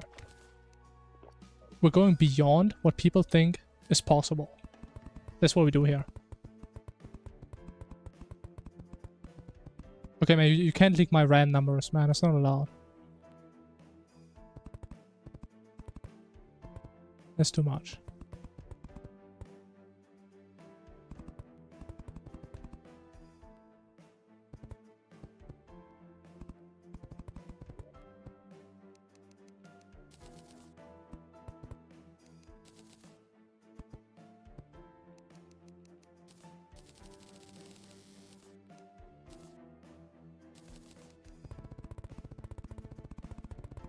Wait, do I not have a merchant yet?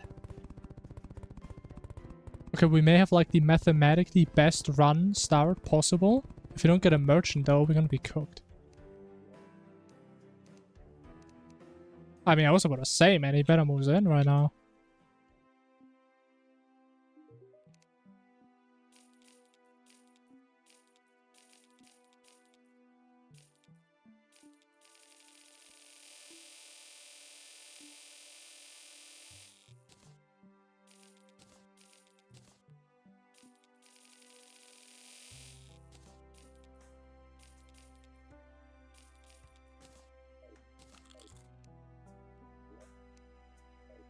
Gold Scroll? Wait. Wait, what? I don't think there's one here. Am I tripping? Are you guys seeing what I can't see? Was there actually one? It's kind of cool. No, I didn't see it. I know it's too late, man. It's gone. It's in the void. But I'm sure it will not be the last thing that will bless us in this run. I mean, look at this. Look at this beautiful entrance to this flying island. That is beautiful.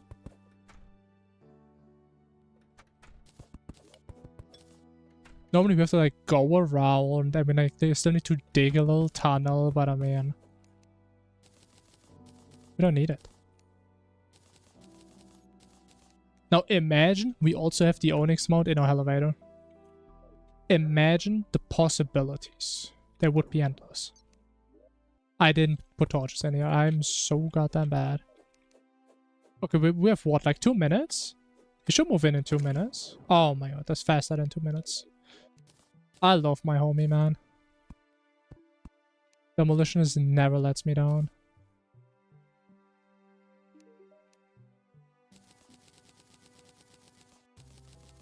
Skip 400 manipulation. See, that's what I'm saying. I like how you think, because you're thinking the right way. You don't think the wrong way, because other people like to think the wrong way.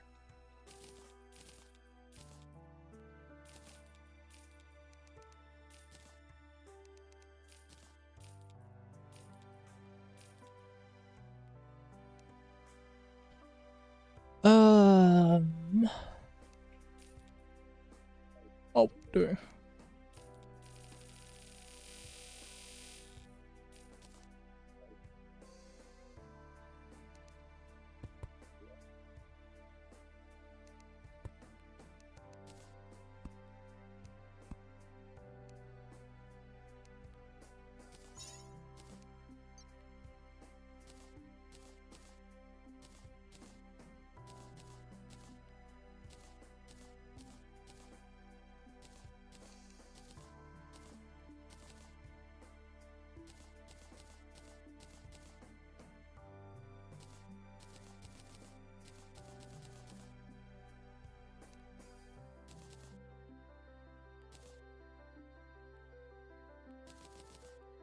Alright. Perfect start. We're like 1 minute behind, but we are stacked with random stuff.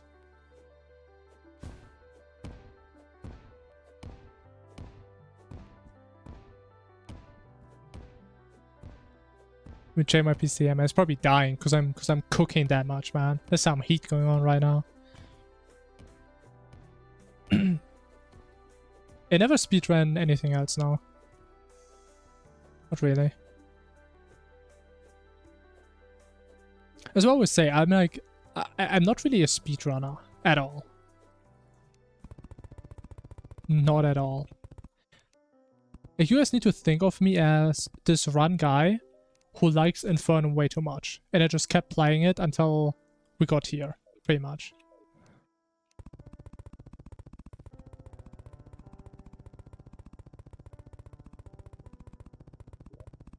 I mean, I think we talked about that attempt before. About the manipulations we did.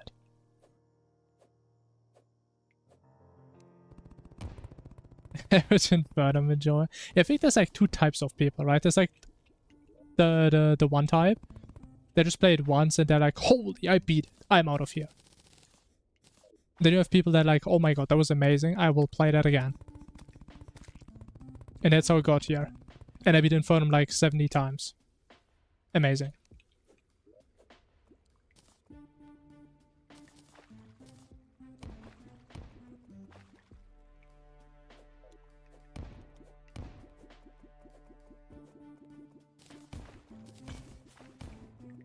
Yeah, I like Infernum way too much. And especially for like context, I used to play a lot of Calamity, also hardcore, because I had nothing better to do. And I was actually pretty much about to quit Calamity and Terraria altogether when they fixed the shimmer glitch with the potions where you can like duplicate them. And then shortly after, I played Infernum for the first time, which completely solves that issue, because there's better ways to get potions in Infernum. And just everything is better. And I've just been playing Infernum ever since, pretty much. Never looked back to Calamity ever again. Oh! Only game played so much as Hollow Knight. Hollow Knight is also a good one.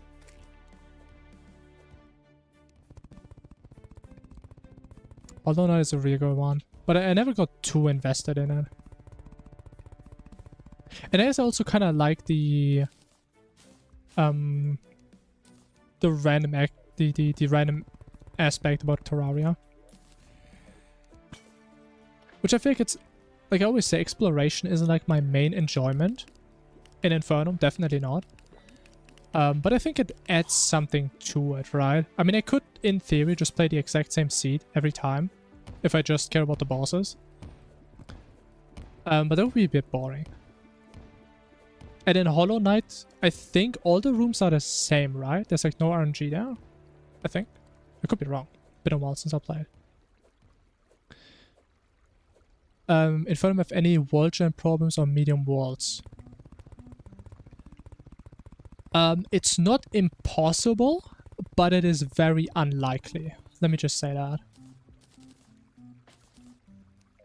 For the most part, it works perfectly fine. And it's unlikely that something messed up is gonna happen. The most likely thing that can happen is that like the Infernum jungle biome spawns in the middle of your Plantera arena. That can happen, which isn't a big deal if you're not going for speed, right? You can just clear it up and you're done. That can happen though, but it can also happen on a large world. It's just a little bit less likely.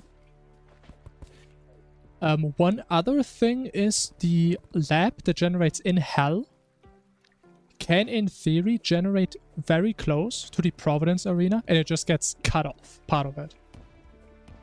Yeah, that can happen. It is very rare, and it doesn't cut off the important chests normally. Like, you can still get, like, the Murasama. At least, I don't think I ever had a Hell Lab where the main chest got cut off as well. Normally, it's only, like, the very right side. So you lose, like, the Like the charging station and the production stations. Which honestly is like the worst part for me. But for a normal run, it probably doesn't matter as much.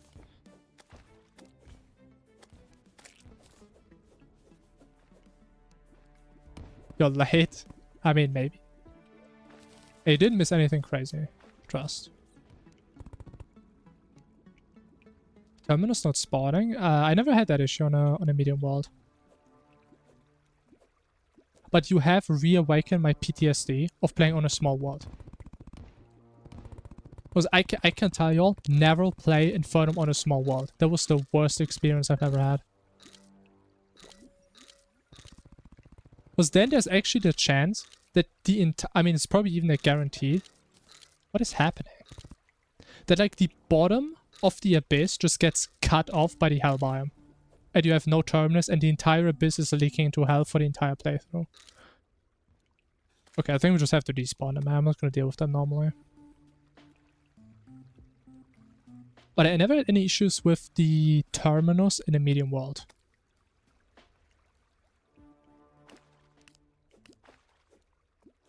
The only issues I had is that it's like the terminus spawns very close to the lizard, so you don't really have that much space down there.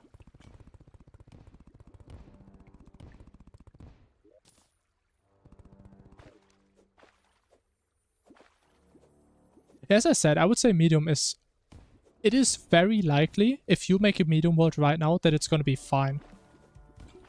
Like, it's not going to get rid of any important stuff. It is very unlikely. But hey, I mean, we all know Terraria generation. And you could see the biggest abomination anyone has ever witnessed.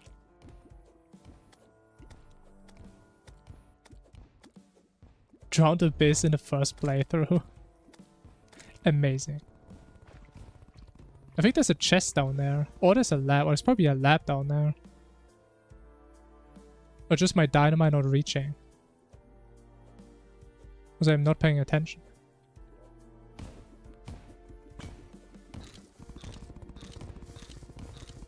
Oh no, it's another snailer. It is refilling, which is kind of cool. But I still have the mental image of like the entire hell being submerged. They one-shot me? I mean, to be fair, I was expecting I have to recall because I kind of messed up. I did not expect him to one-shot me. 100 damage flat? God damn, these things are no joke, man.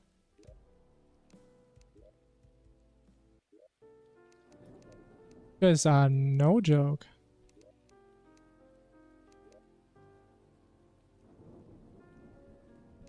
Did you guys know why I was so scared of the first jelly? These things, man, they're dangerous. But we have a mustache this time. We have a blue mustache.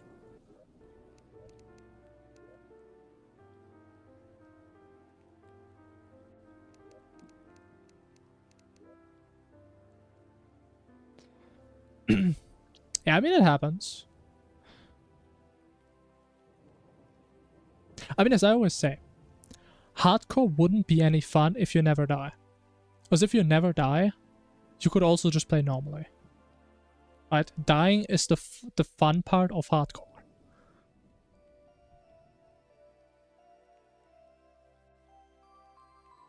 Jelly over dog. I may have died more often to jellies than to dog. That may be true. Peak wisdom. I mean, am I wrong though? If you don't die, what's the difference between hardcore and a normal run? There is none. That's why I would still say, if you finish an entire run without dying, that is a hardcore run. By you finishing with 0 deaths, that is by definition hardcore for me. But okay, that's where the opinions go. They split, right? Some people disagree, some do. Some do, some don't. One good run, rest bad, yeah. It's kind of like hardcore goes. Especially the issue is, or not really the issue, but the fact is, early game is the hardest section of this run. One of the hardest sections. Right, because a lot of the things kill us in 1 or 2 hits. Like pretty much every normal enemy besides slimes. We have no mobility. Lava also almost insta-kills us. TNT insta-kills us, so we have to pay attention to a lot of things.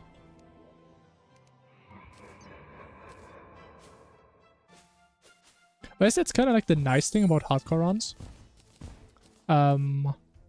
If you have like a part of the game you're really bad at, I mean, you're probably gonna die at that part, right? So you will have to replay that part over and over until you don't die. Which doesn't mean you get better, but it does mean at least you're probably gonna get so annoyed at that part that you want to get better. Which I mean is worth at least something, right? Okay, how are they both stuck down there, man? I'm in my pet, bro. Oh, this tiny house.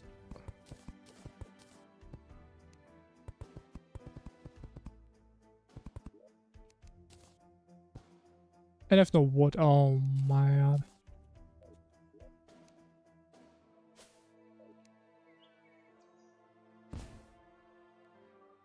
But jellyfish are harder than a hardcore Infernum death mode speedrun.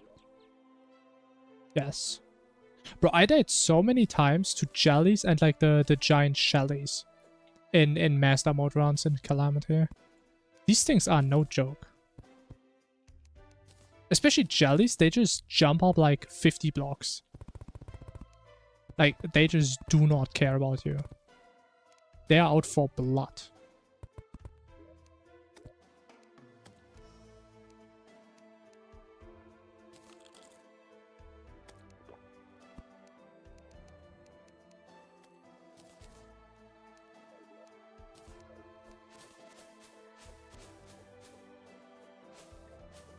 Yeah, okay, thanks for good luck. This time for sure. It's gonna be a great run. More time disposing silvers remains than playing. Honestly, same, man. I can relate to this way too. Oh my god, what is this? Am I cooked already? Like, what is this? Okay, like, explain to me. How does the millisecond, the nanosecond I step into the Crimson, 5 enemies? That's not how it works. That's not how it should work.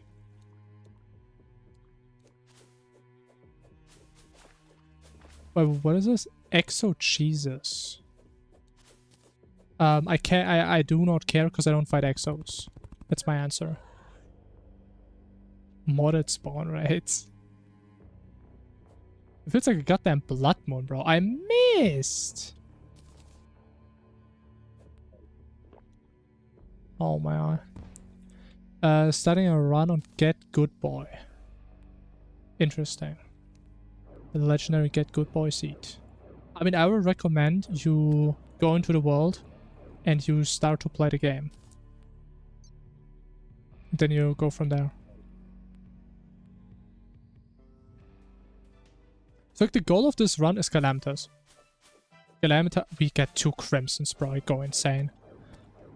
Calamitas is win condition for me. So like you can imagine this as like a Calamitas any percent run. That's probably like the most accurate description.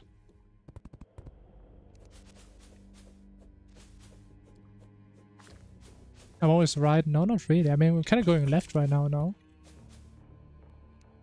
That's like the opposite of right.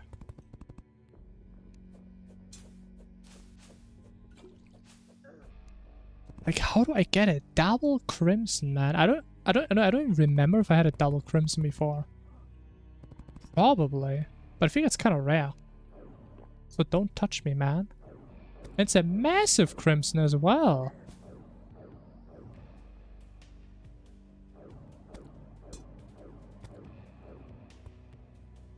I think we're gonna be back to disposing silver remains really soon.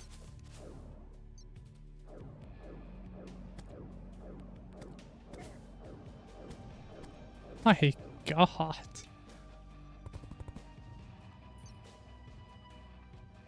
Oh, can I play the game now? 39 when? Give me 5 minutes. Actually, make that 4.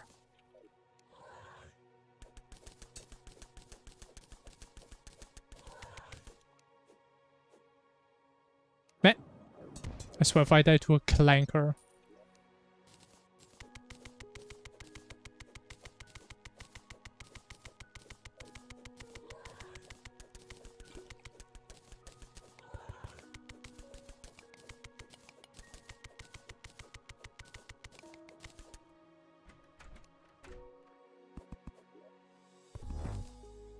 And I was not even getting bricklayers anymore. It's depressing. It's so many really. I think they're kind of rare. Maybe it's just me though. So all the 5-fed RNG manipulation I do. Oh, not this. I have no wood, man. What happened?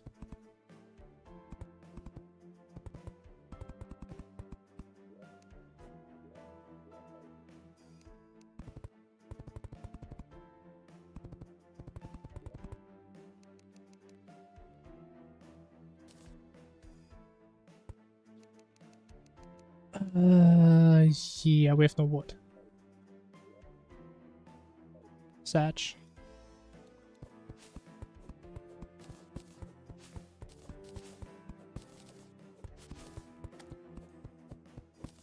And move world record. You guys are so obsessed with world records, man. Let's just call it a PB. How about that?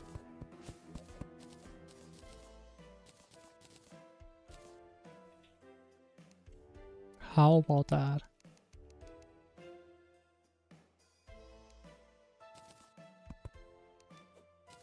I still feel like we can't call any of these world records. Because if there's no universally agreed upon definition, it can't be a world record. Because then everything is a world record. Literally anything. Imagine being the first person in human history that ate a piece of bread at 2:33 in the morning and 17 seconds and at 2:14 p.m. and 18 seconds. Or some weird shit. Okay, maybe that has happened before in human history, right? Perhaps. But you guys get the point, right?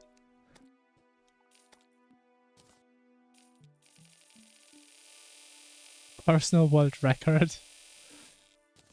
Let's just call it a world record. Well, not everything has to evolve around the entire world, right? Oh, I forgot to use the wall placement, man. I'm trolling.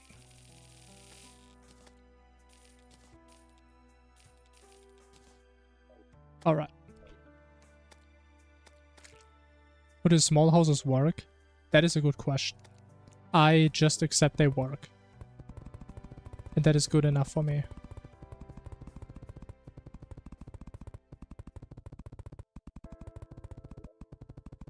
But definitely, it probably did happen. Right, but I mean, you guys kind of get my point, right? Just because somebody did something for the first time doesn't mean it's like a world record material. Because there's a lot of things people did for the first time, probably in every single second.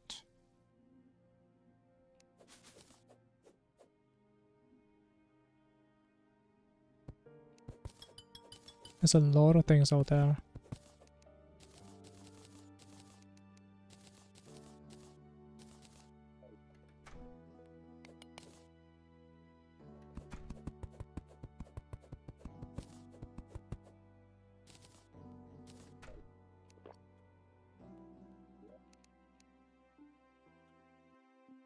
Yeah, they work because Terraria is a perfectly fine working game.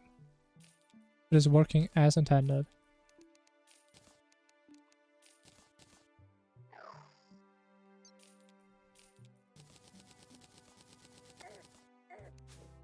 Man, bro, can you defend yourself, man? You're just standing there, man. You started trying.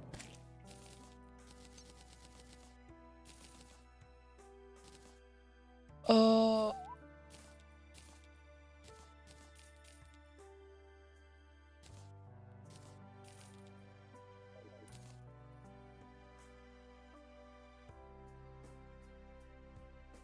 Why is he so far away?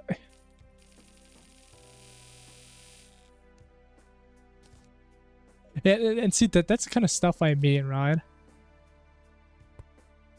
Something like a Bloons TD6 run. How many people have there been in human history that placed the same monkeys in the exact same pixel, upgraded at the exact same second relative to when the run started, and it just... Probably no. That's the type of shit. That's exactly what I'm talking about.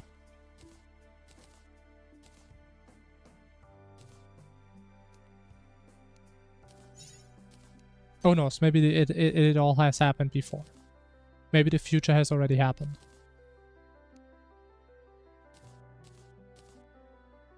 But if the future has happened, that means that there are no world records, because every record has already happened in the future. Oh shit, it's going deep.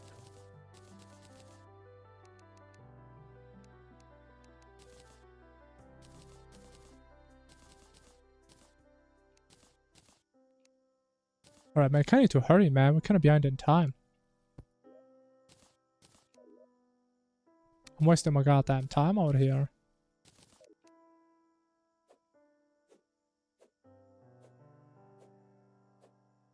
If you try to kill Exos, you wouldn't be able to get enough batteries? No. That is wrong. Because you can get way more than these 3, right? We have these 3 there. We could get 4 also from the Hell Lab. We normally find a bunch of labs where we go to the left and right. So you can definitely get way more, right? These aren't the only ones you can get. You can get a lot of them. We could probably get like 10 or 15 of those until the end of the run. So we could definitely get the cells if we wanted to. The thing is though, there's no reason to do Exomax. Right, the only reason I have to do Exomax is if I wanted to have like an official run, you know? Because technically the credits only play after you kill Exos and Calamitas. That is literally the only reason though. Because there's just no point in doing Exos. Like, it takes forever getting all this random stuff, doing all the research, and then what do you get? Like, we literally don't care about anything that they give us. And that's why we don't do them. Shuffle the deck of cards, yeah, or that. That's a popular example. Even though with like the deck of card, it's like, I know people love to say it's like every time you shuffle, it's like a unique combination. It's just really unlikely, right? It is incredibly unlikely. But it still could have happened that somebody before had already the same combination. If I don't know if, I mean, people probably did the math, like how big the probability is. But it's not a 0. It's very small.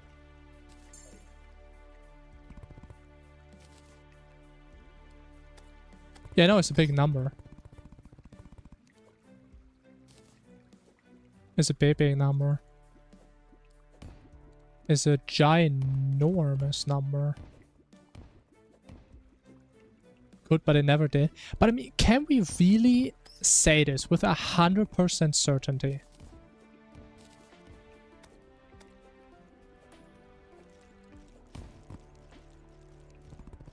I don't know. I personally struggle a lot with saying something that literally depends on RNG and saying it has never happened. You know, the issue kind of have is it's like similar to the statement. It's not the same, right? Obviously not. But saying something like no 2 people has ever played the same Minecraft seed, for example, right? Obviously, I think Minecraft has way less seeds than there are different card shuffles, right? But I mean, we just don't know all the different combinations that have been shuffled before. Also, it's not that they're getting recorded. So I don't know. I just can't say yes that has never happened just because it's so unlikely. Don't need to know. I don't know. Like I just can't agree with these statements. Maybe there's like a better reasoning I'm just not aware of. But with my mindset, I could never agree.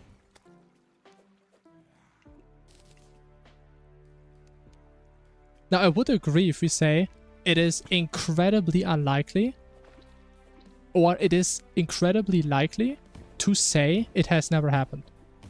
Right? That is true. But saying the statement as a fact, because the issue kind of is, right? You say this right now. Would you say, if humankind still exists in 1,000,000 years, would you still say that? What if we still exist in 1,000,000,000,000 years? What if we exist in 1,000,000,000,000 years?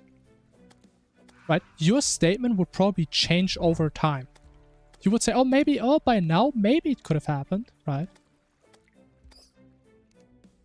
So there's like no complete certainty. That's the issue I have. It is incredibly unlikely, yes. And again, it's not impossible. But I mean, again, I know how unlikely it is. Right? It is it is unimaginably unlikely. But I personally, I could just never feel comfortable saying, oh yeah, it is so unlikely, it literally cannot have happened.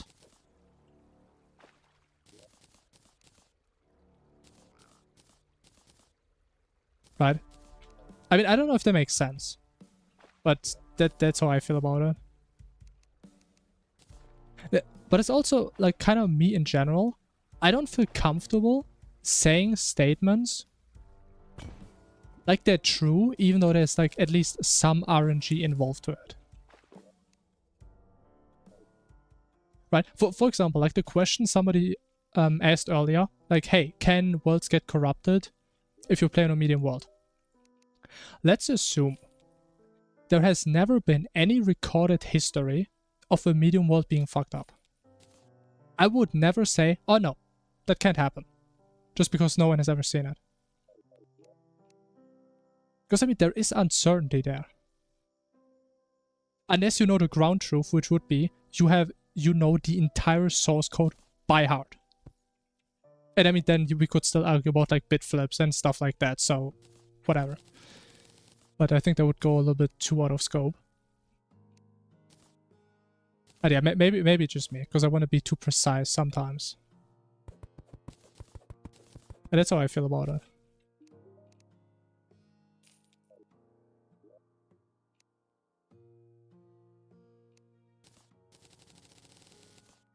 Doing the math, big number. I'm not sure the would take 10 to the 40 times the age of the universe. That's a long time.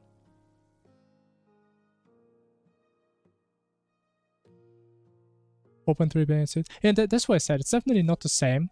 Because there's way less seeds than like different combinations of shuffling.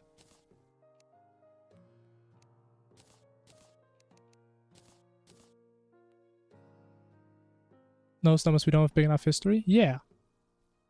True. But again, for me, it doesn't matter how big the number is as long as it's greater than 0.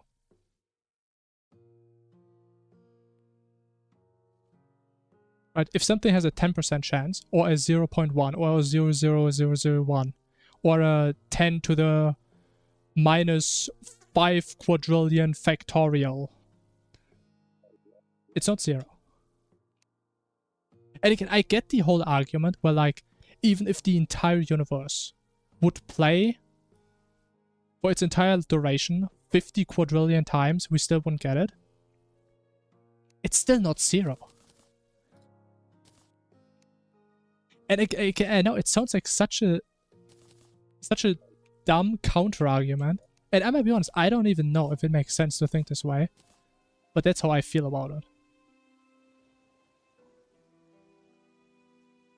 I mean, I think somebody already put the number in chat earlier. It's a big number, yeah. It's a big, big number. And again, I'm not arguing against that, right? It is an incredibly big number.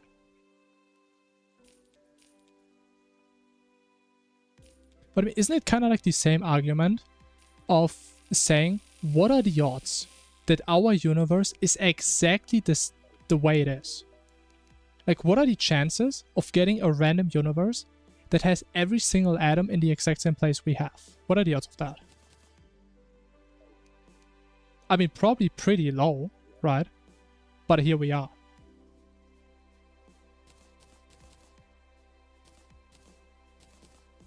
Now, are they as low? I have no idea.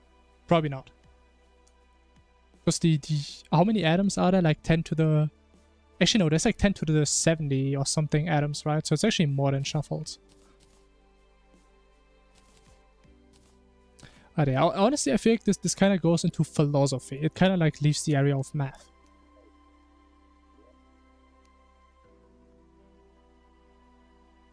Or again, maybe I'm just too stupid to actually understand it. Could be.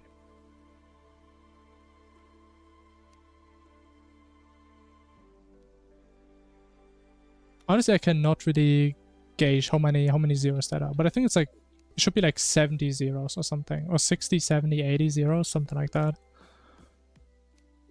We need a tungsten pick. We cannot get a tungsten pick. Do we get a gold pick? That's kind of stupid, no? Actually, no, we can afford that. We're kind of rich right now. That's what they call me, the rich bitch. That's the reason right there.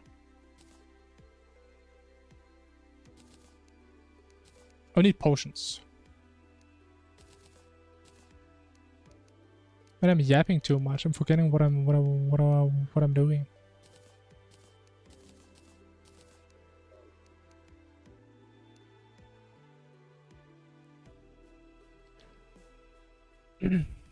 Quantum physics is fun if you get to know them. Honestly, I think I would also have I don't know. The thing is, I'm obviously not educated enough to really talk about such deep physical topics and stuff. But I cannot comprehend quantum physics being right. I just cannot. And technically, we don't even know if they're right. As far as I know, right? It's just the best model we have that explains the universe.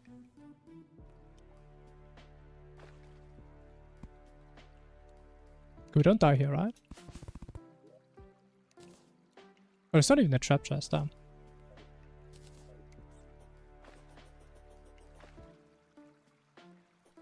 One of deck shuffles are to...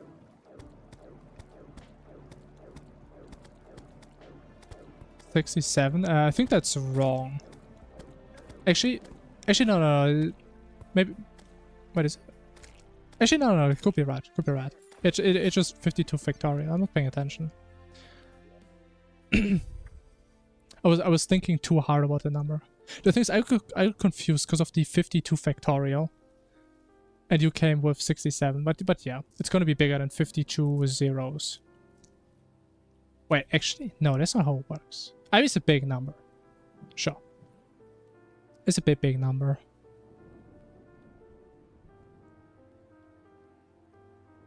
Right is not objective. I mean, it kind of depends on what the topic is, right? Like, I would say there's an objective right, for example, to how the universe works. There definitely is an objective answer out there, which we may not ever be able to find. But it's like one of these things, like the truth exists, but we may not be able to ever reach that truth.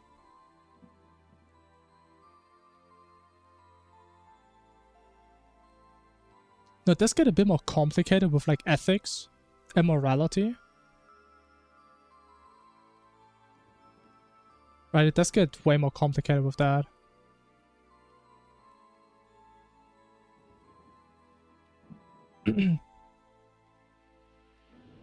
3 left, so make a right.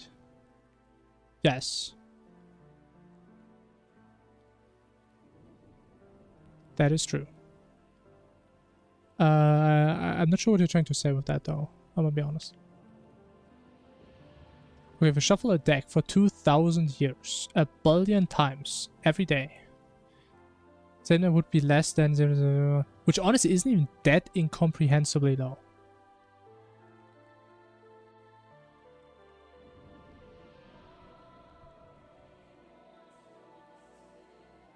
You wouldn't know what the truth is, maybe there. Yeah, exactly, right? Which is again why I'm saying there is a truth, but we may not know what it is. Right? I mean, it could be that we know the truth, but we don't know it is the truth. That is also very true. We just don't know. We just can't know. And I guess we never actually can know, right? I mean, if we get a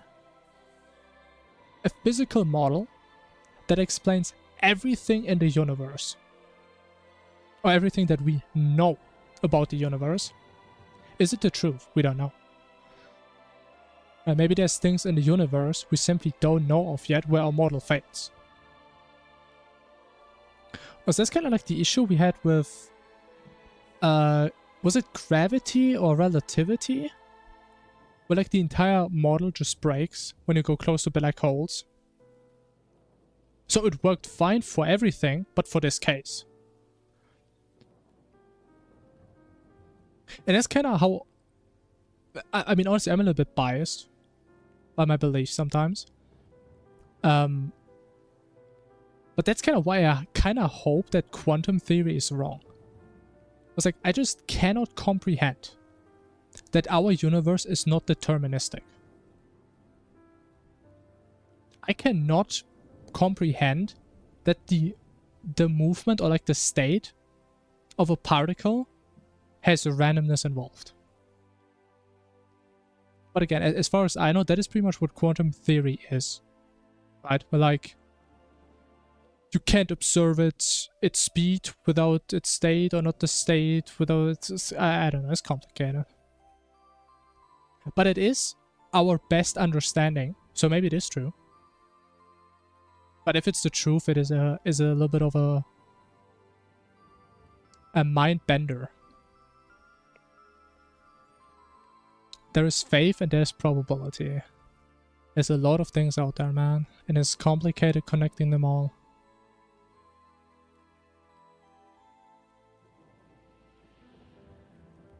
No longer a Terraria stream. I think there's like every stream, like a 20% chance that we just completely derail and we just talk about random stuff the entire time.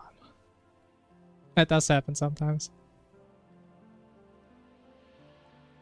I think determinism is lame. I mean, I agree, it is kind of lame. Okay, if you believe in determinism, which I do, that does mean everything is already set, right? Every single decision any of us does, like the entire history of the universe, is already set and we can't change it. Which I get, but people don't like the idea. It kind of like takes away your freedom of choice, your freedom of mentality, and whatever you want to call it. Like pretty much the very thing that we believe makes us human. Like the ability to think and to rationalize and stuff. But to me, in my mind, it's the only thing that makes sense. Right, I mean, I'm gonna whip out the paint for this one. Give me a sec. Right, if we have a ball here, right, my belief is, actually it's a red ball. Let's make the ball red. How the fuck do you make it red? I don't know how paint works in Windows 11. Where's the bucket? Is that a bucket? There it is. I believe, if you know where the ball is, right? You know its position, you know its radius, you know its materialistic properties, you know all the laws of physics, you know the gravity, you know the velocity, where it's going. I believe you should be able to exactly predict its trajectory, no matter what. And in my mind, why would that change if you talk about a ball or like an electron?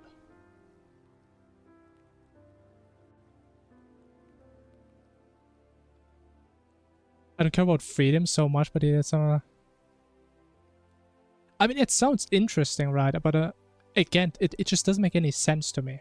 Because what we're saying is, if we know an object is somewhere at some point and it has a certain speed in a certain direction, we cannot say where it will be in the future, even if we know all the laws about our universe.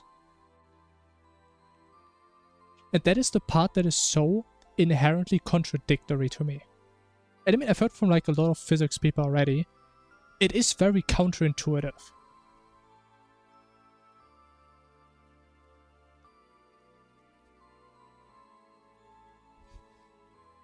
But again, apparently it works pretty well. That's why people came up with it. Physics is objective because numbers are objective. What does that mean? The most I fear in how your physics class. I don't know if you should really take stuff seriously here. Because to be honest, we're going more into like philosophy rather than physics. Because again, I'm not like a very deep physics person, right? My knowledge about physics is very limited. Right? But intuitively, my reasoning doesn't feel flawed. However, to be fair, maybe it's like the same with like the black hole example, right? We are used to our own environment. So we kind of know, like we know how a ball works. If you throw a ball, we know where it's going to be, right? Everybody knows that. That it like has like this parabola, and if you stand here, right, you're going to be able to catch the ball. Because that's how the ball goes. You know, we know that. But like the black hole metaphor was, do we still know that? If it's like an electron. If it's like the smallest known particle it could be. I don't know what's smaller than an electron. There's like, what are they called, like boson particles or something? Or I guess strings in string theory or whatever the fuck. So if we, like, we don't know, I guess, or at least I don't know, if we can really use this as a one-to-one comparison. Right, because it's like the same. If I tell you, okay, what if we're in a black hole? I mean, what do you mean by that? I don't know. I've never been there. How would I know? That's why you need the math. And if the math says, hey, it doesn't work that way.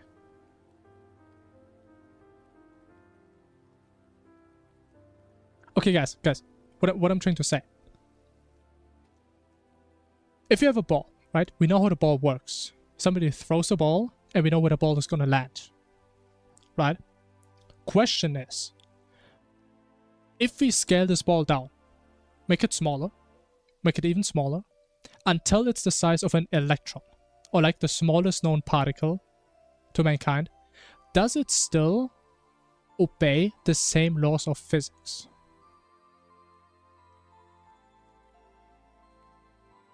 That's the question. What is this? We are discussing stuff. Yes. It kind of does, right? And intuitively, I would think that too. And laws are laws, yeah. But then my example was, with like this whole general theory of gravity, is we have like this cool theory, right? It works on Earth with like gravity. It's cool. Then we figure out, hey, black holes exist. We try to apply these laws and they break. They don't work at all. Now we have this cool model that works in like our everyday life, which is like the ball throwing example, but it breaks on things that we don't really encounter in a normal world. So what I'm thinking, if our ball is suddenly the size of an electron, maybe that's where it all breaks. And if that's the case, I guess it makes sense that we have stuff like quantum physics and shit. Does this relate? I mean, not everything I do has to relate with Terraria, right?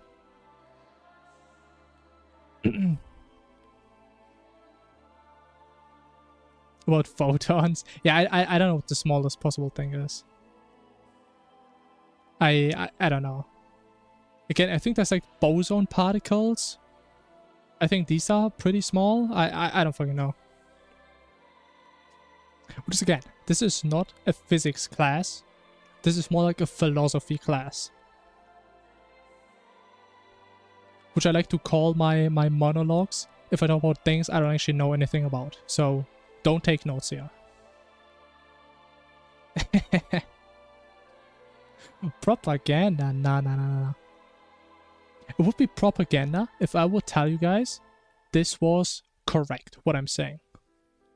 Right? But I'm saying, I don't know. Could be bullshit. Yo, bye-bye.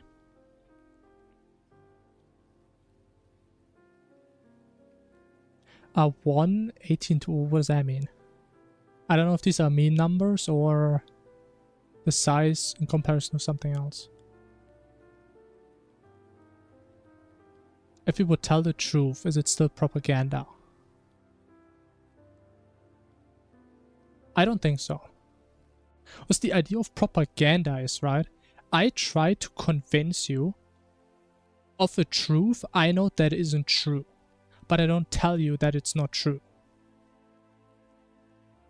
So if I would try to convince you to something I know is true or I believe to be true,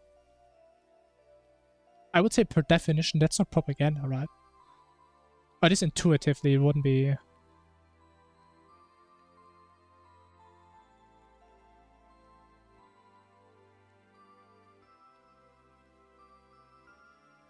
Why are you taking notes? Man, don't take notes, man.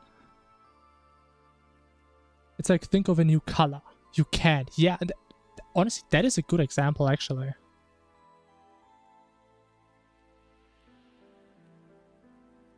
And that could very well be the issue I'm running into.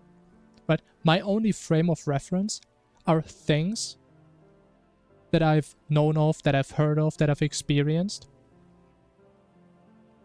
So maybe I just can't comprehend it.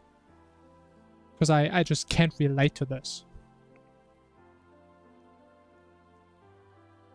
Right, it's like the same if you try to explain to a blind person what a color is. Or like how depth perception works, what a horizon is. Like, these things exist, and they make sense to us because of our frame of reference and our experiences.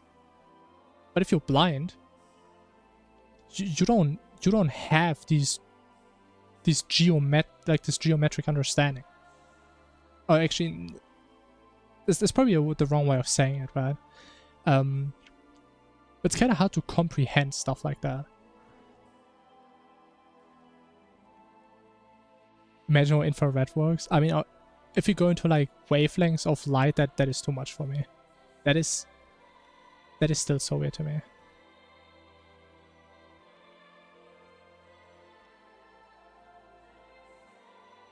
I think alike so much. Yeah, I'm a bit of a thinker. I like thinking about stuff. Trying to view a 4-dimensional shape. Yeah, it's hard. Even though, to be fair, 4-dimensional shapes are hard to comprehend, but at least I think 4-dimensional coordinate systems aren't actually that hard. At least, I don't know, maybe I'm wrong, but correct me if I'm wrong. Let's say, for simplicity, we live in a 4-dimensional world, which I believe is wrong. I think it's like 7 or 8 dimensions, but let's just imagine we do. Right, we have an XYZ position, and we have time. So technically, we could just describe our 4th dimension by multiple coordinate systems that are all 3-dimensional. Right, so we know our 2D coordinate system. There it is. And then this is like our 3-dimensional coordinate system. And to make this 4-dimensional, we just say every position in our 4th dimension is just another 3-dimensional coordinate system. Right, so if an object is here, in, let's say, t equals 0, where t is our fourth dimension. Maybe it moved, and now it's here at t equals 1. Boom. 4 dimensions. When it comes to shapes, I mean, it doesn't really work anymore, right? Because then you have to imagine that one side of a cube is 3-dimensional. It is... that's where it breaks.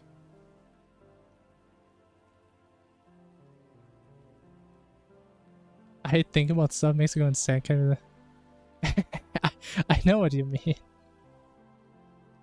I mean, to be fair, maybe I have a little bit better of an average understanding.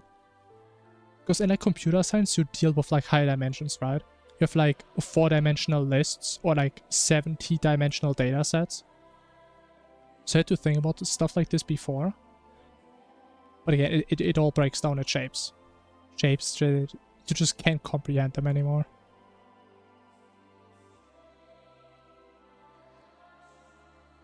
I mean, of course, I'm a programmer. I do some wicked coding. I solve with imagination. I mean, true. I mean, a lot of the problems, they're just numbers on a paper. You can compute stuff in like the 80th dimension, which we could never even comprehend.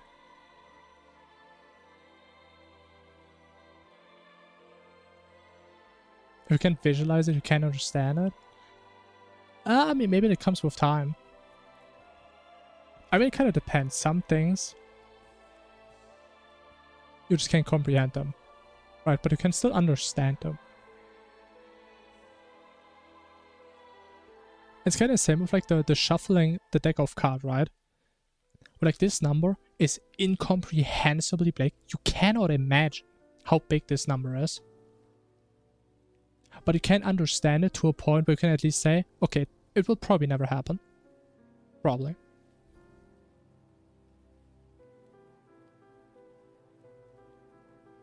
Fella wicked coder, hell yeah.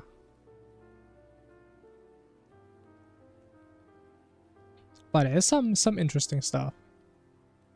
I think I want to talk about something different before we talked about multiple dimensions. I forgot.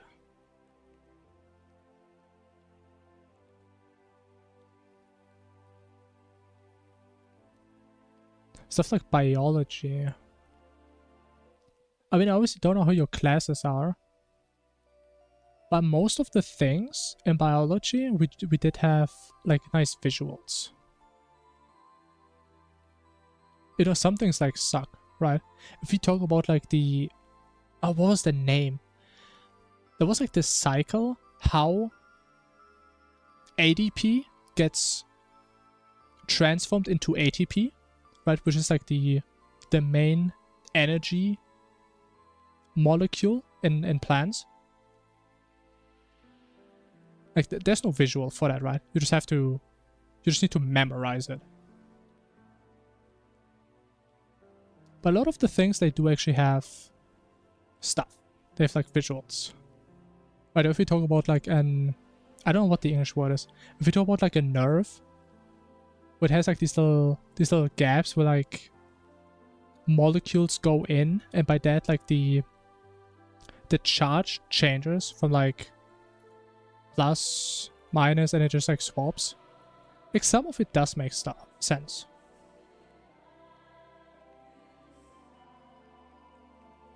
But I don't know, there's a lot of stuff in biology where you just have to memorize it. Even if you don't understand it, you just have to memorize it. Which kind of sucks, but that's how it is.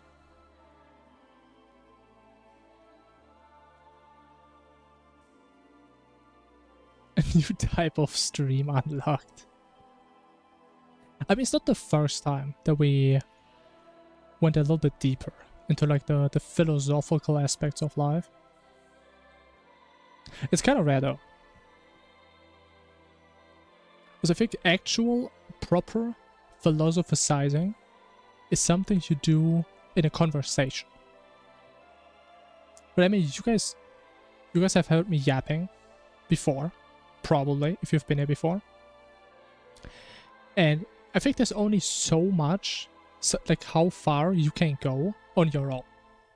Right, whenever I talk about some nonsense, how about like the stars are aligning, and I don't know, how like something stupid I did was actually really good. Right, there's like a limit to that. But if it's a conversation like it is right now, you can go pretty deep. Like, these are like the 3 AM conversation that we have right here. But it's like, this could go on for like the next 5 hours, potentially. Hopefully not, because I actually want to call it fairly quickly, fairly soon. That's why I didn't start a new run.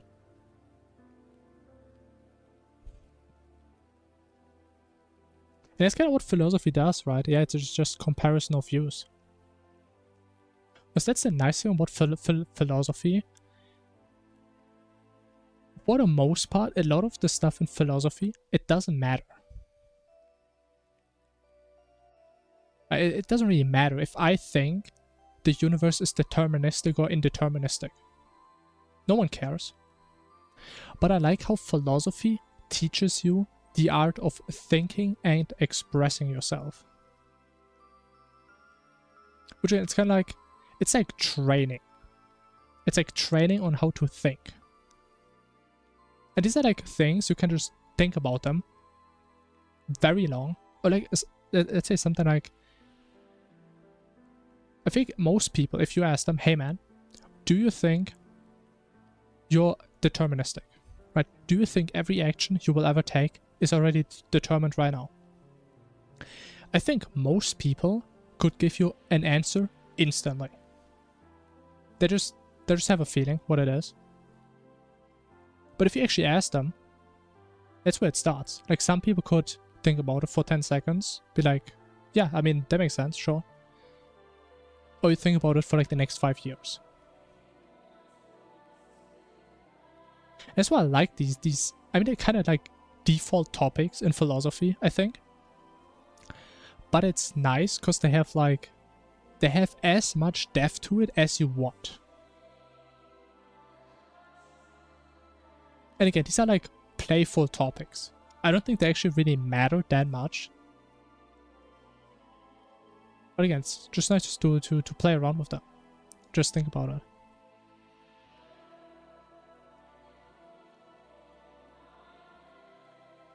You don't even know how you got into the stream. Maybe you got raided from Yardis. If you've been here for a while. Or maybe just the YouTube algorithm gods.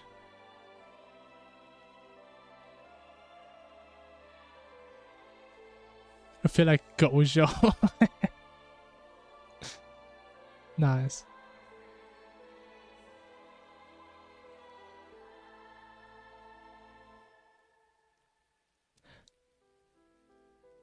How we observe the world. I would say the first step into philosophy is our own experience, yes. But that's like the starting point. Because I think a lot of people have like an intuitive answer to a lot of questions without ever having really thought about them in depth.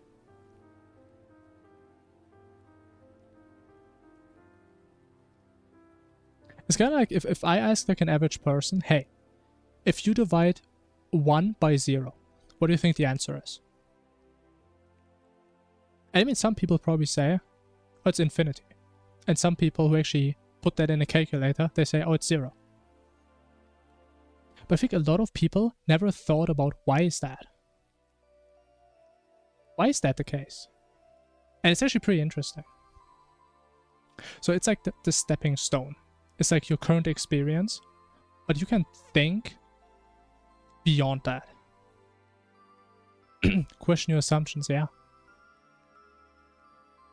Playful is going insane. To be fair, there have been people that actually went insane due to philosophy. That's why I always say it's...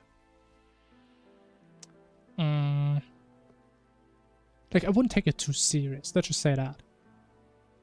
I think if your entire life revolves around philosophy, that can ruin you.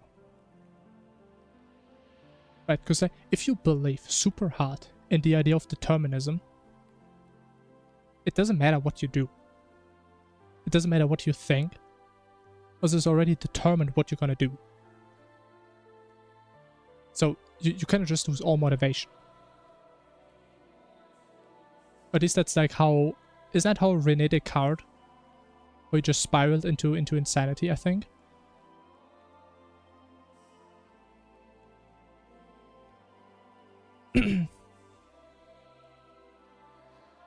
When zero is not infinity, it's just like something. And again, it makes sense that it's undefined.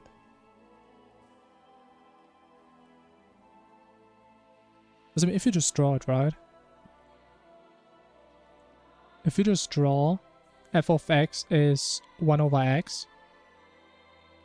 I mean, maybe you guys already know it.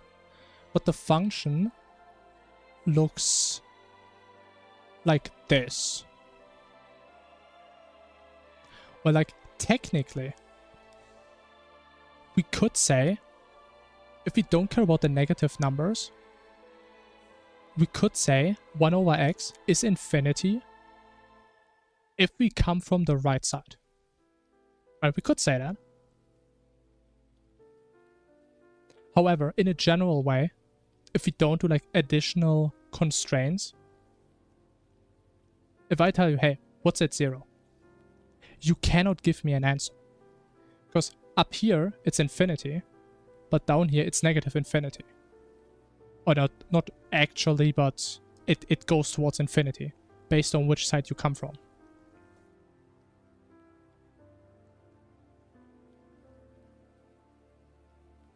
But again, technically, we can say, right, the limit as x approaches 0 from, let's say, the right side. Right, so if we come from here and we go to the left side, it's just infinity. Okay, technically that's not how you write it. It would be... I think that's how you write it, right? I think it's like a prefix. Right, so we can have an answer for that. But only if we approach it from this side. But again, the issue is, if we have a function where we approach our position from two different directions. So if we come from the left side of 1 over x, we have minus infinity. So these aren't equal. So again, the result depends from where we come. And if I say, hey, what is f of 0? So 1 over 0. We don't tell it where do we come from. And our answer depends on that. And again, I'm not even sure why I'm going into this. But I think it's one of these things that it may look complicated, especially if you're not familiar to like limits and directions from where you approach a certain position on the graph, right? But it's a very simple thing to question. But why is 1 over 0 undefined? Because intuitively, if you don't know that it's undefined, intuitively, most people would say, oh, it's infinity.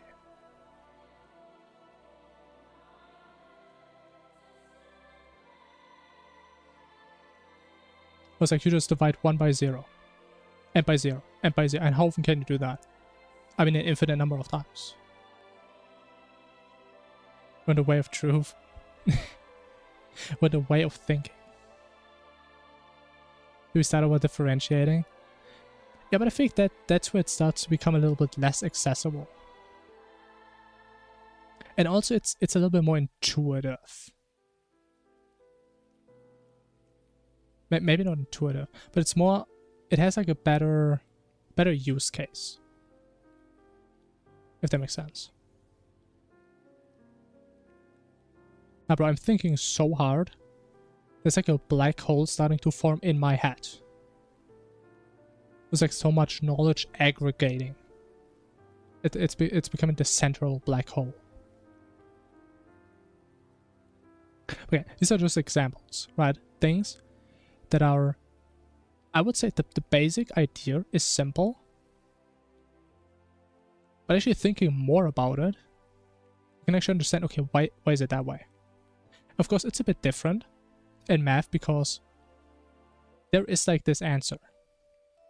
But we know this is undefined. So it is a truth. And in normal philosophy, you don't have that at the absolute truth. And you kind of just figure it out yourself.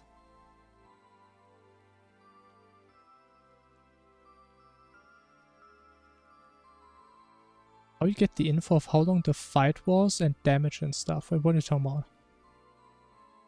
I mean, I just use Nitro Snowhead that tells me how long the boss lasted. I don't have anything for damage or whatever stuff you mean.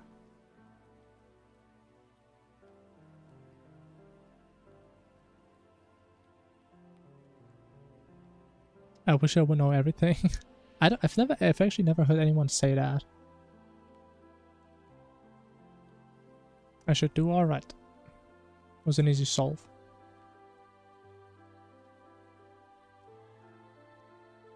But I think the whole idea is if you think that way,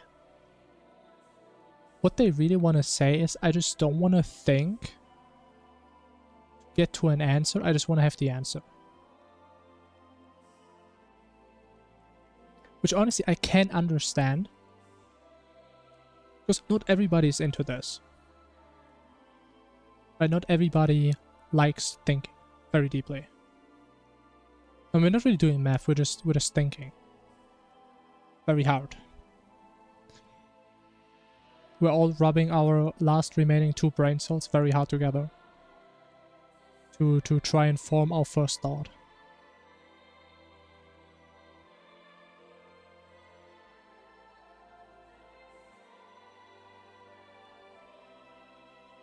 Lost on 199. Unlucky.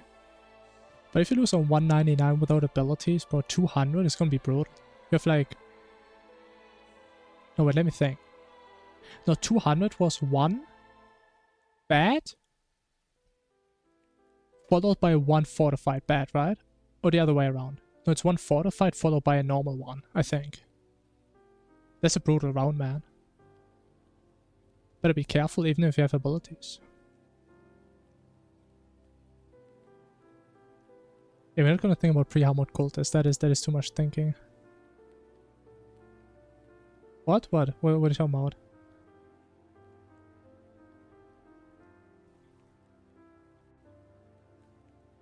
I forgot the order. I think it's one of them.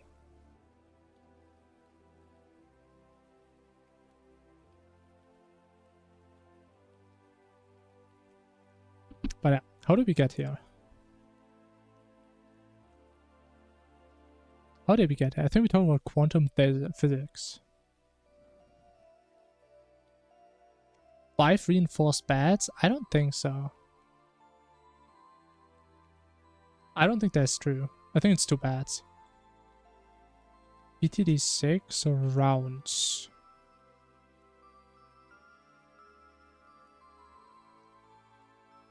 Round 200. Where is it?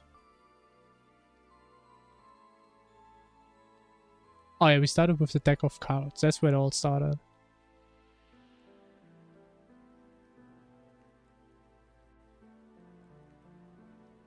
A 5? Not really.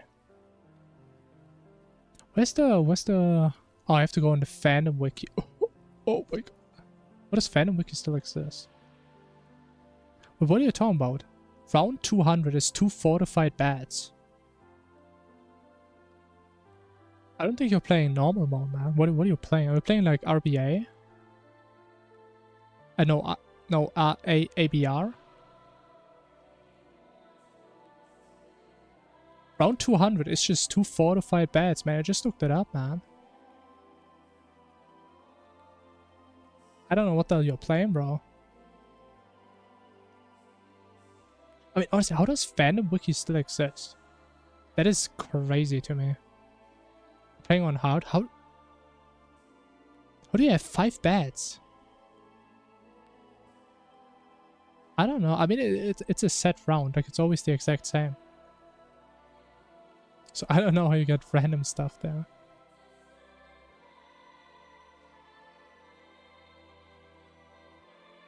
And honestly, maybe we should be grateful for fandom wiki, so we have stuff like the fandom Calamity wiki. That is just a blessing to the world. We're still playing Infernum, not today. We're just chatting a little bit. Okay, we're gonna start the new run tomorrow. And it's gonna be what? Run 39? 39, yeah.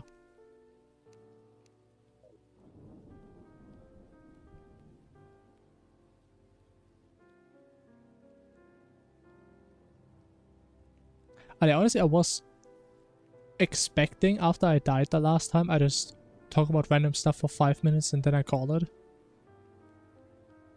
But then we went into quantum physics. It was a bit of a rabbit hole.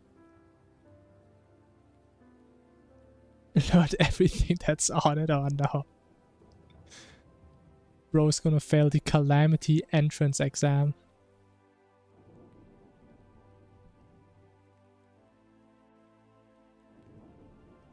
And the guy who had to make it. I mean, I'm sure it's a lot of people that spread their valuable knowledge on there.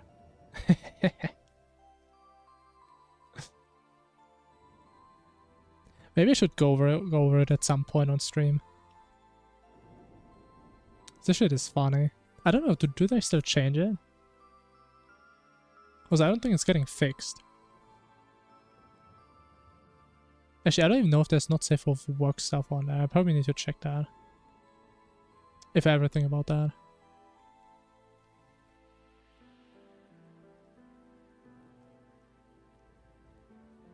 But what the hell is BSS? I don't even know what that is. I mean, it is deprecated, but there's still probably like at least one person who hasn't noticed it yet, and they're still working on it.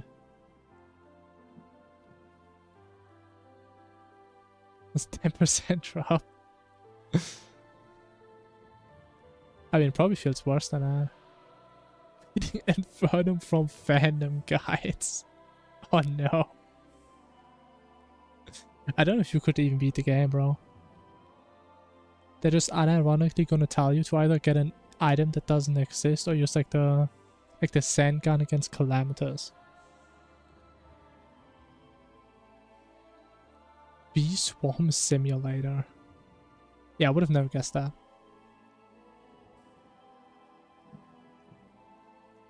Cosmic Discharge. I mean, Cosmic Discharge is like 10%, right? I think I got it a couple times. Even though I never actually use it.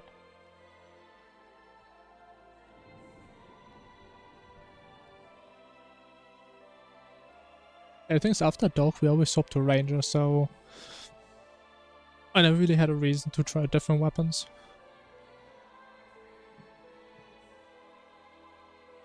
What is 1%? Wait, what? Cosmic Discharge. No, it's a 10%, bro. It's a 10%er.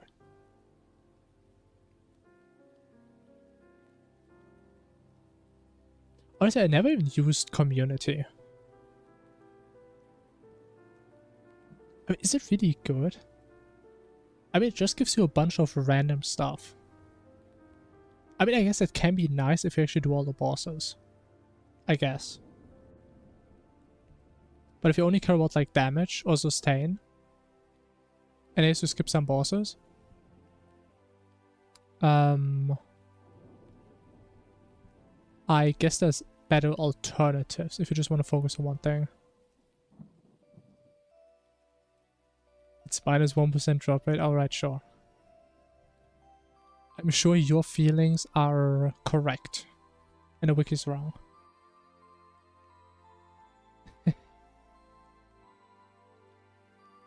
Again, I can't really talk about it. I've never used it. Like, Community sounds like one of these items that are really good if you don't know what to put in. It's like your last item. And it's kind of like a no-brainer. I mean, it gives a bunch of stats. It's not super super focused on something, it just gives you random stats. Are there banned words? There's a couple of words I banned, yes, but they're words you should never type in this chat anyway, yes. But it's like no general words.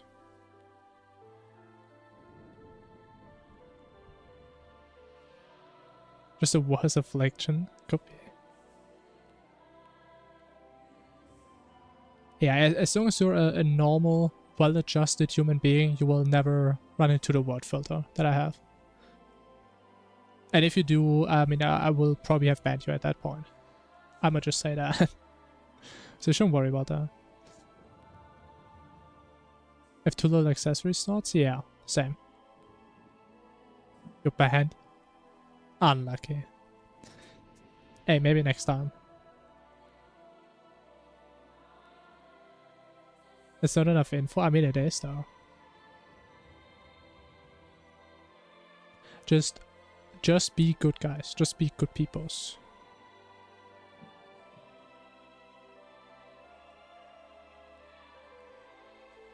I mean, yeah, it just slurs. Things, again, things you should never say. Purse. Just don't go completely schizo and wish death upon one specific race. For example, I would probably ban you for that. So just type normal stuff. Just be normal. I know normal isn't a good definition, but just don't go crazy. It's that simple, really.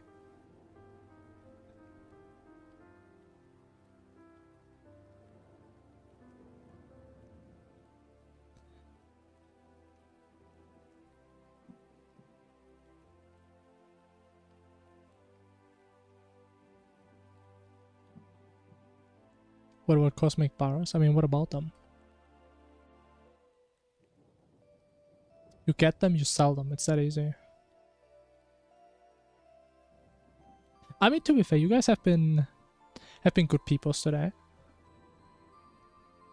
Right, there were like no weirdos.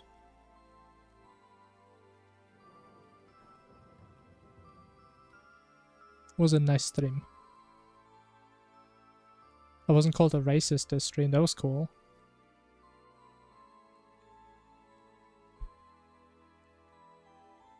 A creep and a weirdo? Nah. You're not, you're fine.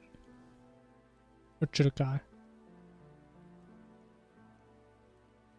But by the filter, I mean... You're kinda dangerous, man. If you're playing with that. Because technically, I think, if you type something that's in my filter, I think I technically wouldn't see that because YouTube filters it before I see it. I don't get called a racist on a daily basis, but we once had a Russian guy come into the stream, and I told him like 3 times, hey man, English stream, please, English, so I can actually see what you guys say. You guys are not saying any slurs, any bad stuff, because I kind of have to moderate. And also it's an English stream. And he just went full schizo mode, told me I'm a racist, I just invented that rule, and yeah, I just banned him. I mean, to be fair, I don't mind Russians, right, obviously. I actually have a lot of Russian viewers. I think, last time I checked, Russians are actually the second most... How do I say it? The second biggest country that watches me. I think the first is USA, then it's Russia, and then we have like Poland or something. I don't know why. A lot of Russians seem to like Infernum. Or Terraria, I guess. I don't know. I'm not sure. So that wasn't the issue, but he was just not very cooperative. Now, to be fair, maybe I wasn't thinking hard enough at that day, you know? Maybe my mind wasn't open enough. Maybe I shouldn't have told him to speak English in an English stream. Maybe that's my bad. Who knows? Because there's no objective truth, right? But I feel like I was pretty fair. But I mean, anyway, that's the past.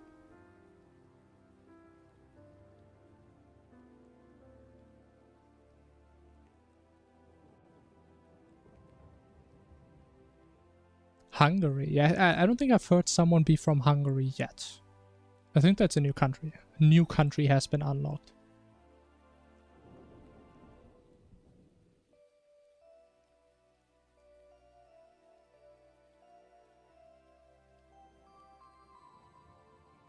Infernum world got corrupted. Man, that sucks.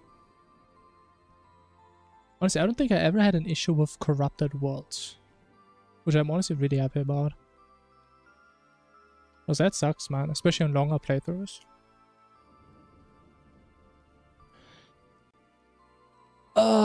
But I think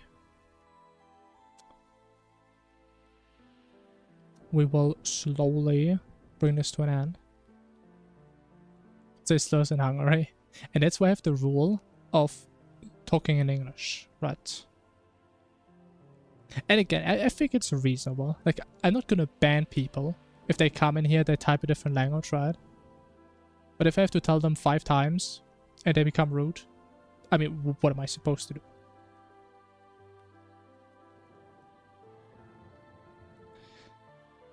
I think there's a limit to what my power is. All people of Poland would watch me. I don't know what that. But anyways, guys, I think we are gonna call it here. We had some good runs. We had some runs where we died. Perhaps a couple. But yeah. I mean, the thing is, it doesn't really make sense, right? If it's an English stream and suddenly 2 or 3 people start talking in their own mother language and nobody can join. I mean, just get a Discord group chat, right? It's that simple. But anyways, I'm gonna call it here, guys. Tomorrow we will go back to normal schedule. Right? Yeah, today I kind of started early. I forgot to mention it yesterday. Honestly, I don't even know if anyone listens to like the last 5 minutes of my stream to like when I'm gonna start the next time, but I try my best to keep it accurate. But tomorrow, normal as always. Should be 10:15 CET. Actually, it could potentially be later. I don't think so. If I start later, I'm gonna, I don't know, probably say it in the Discord or whatever. Or change the YouTube start timer. It should be normal time though. I try my best to stay.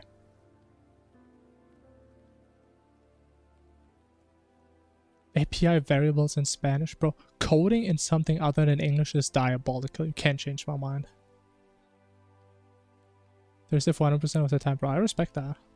That's a lot though. But anyways, guys.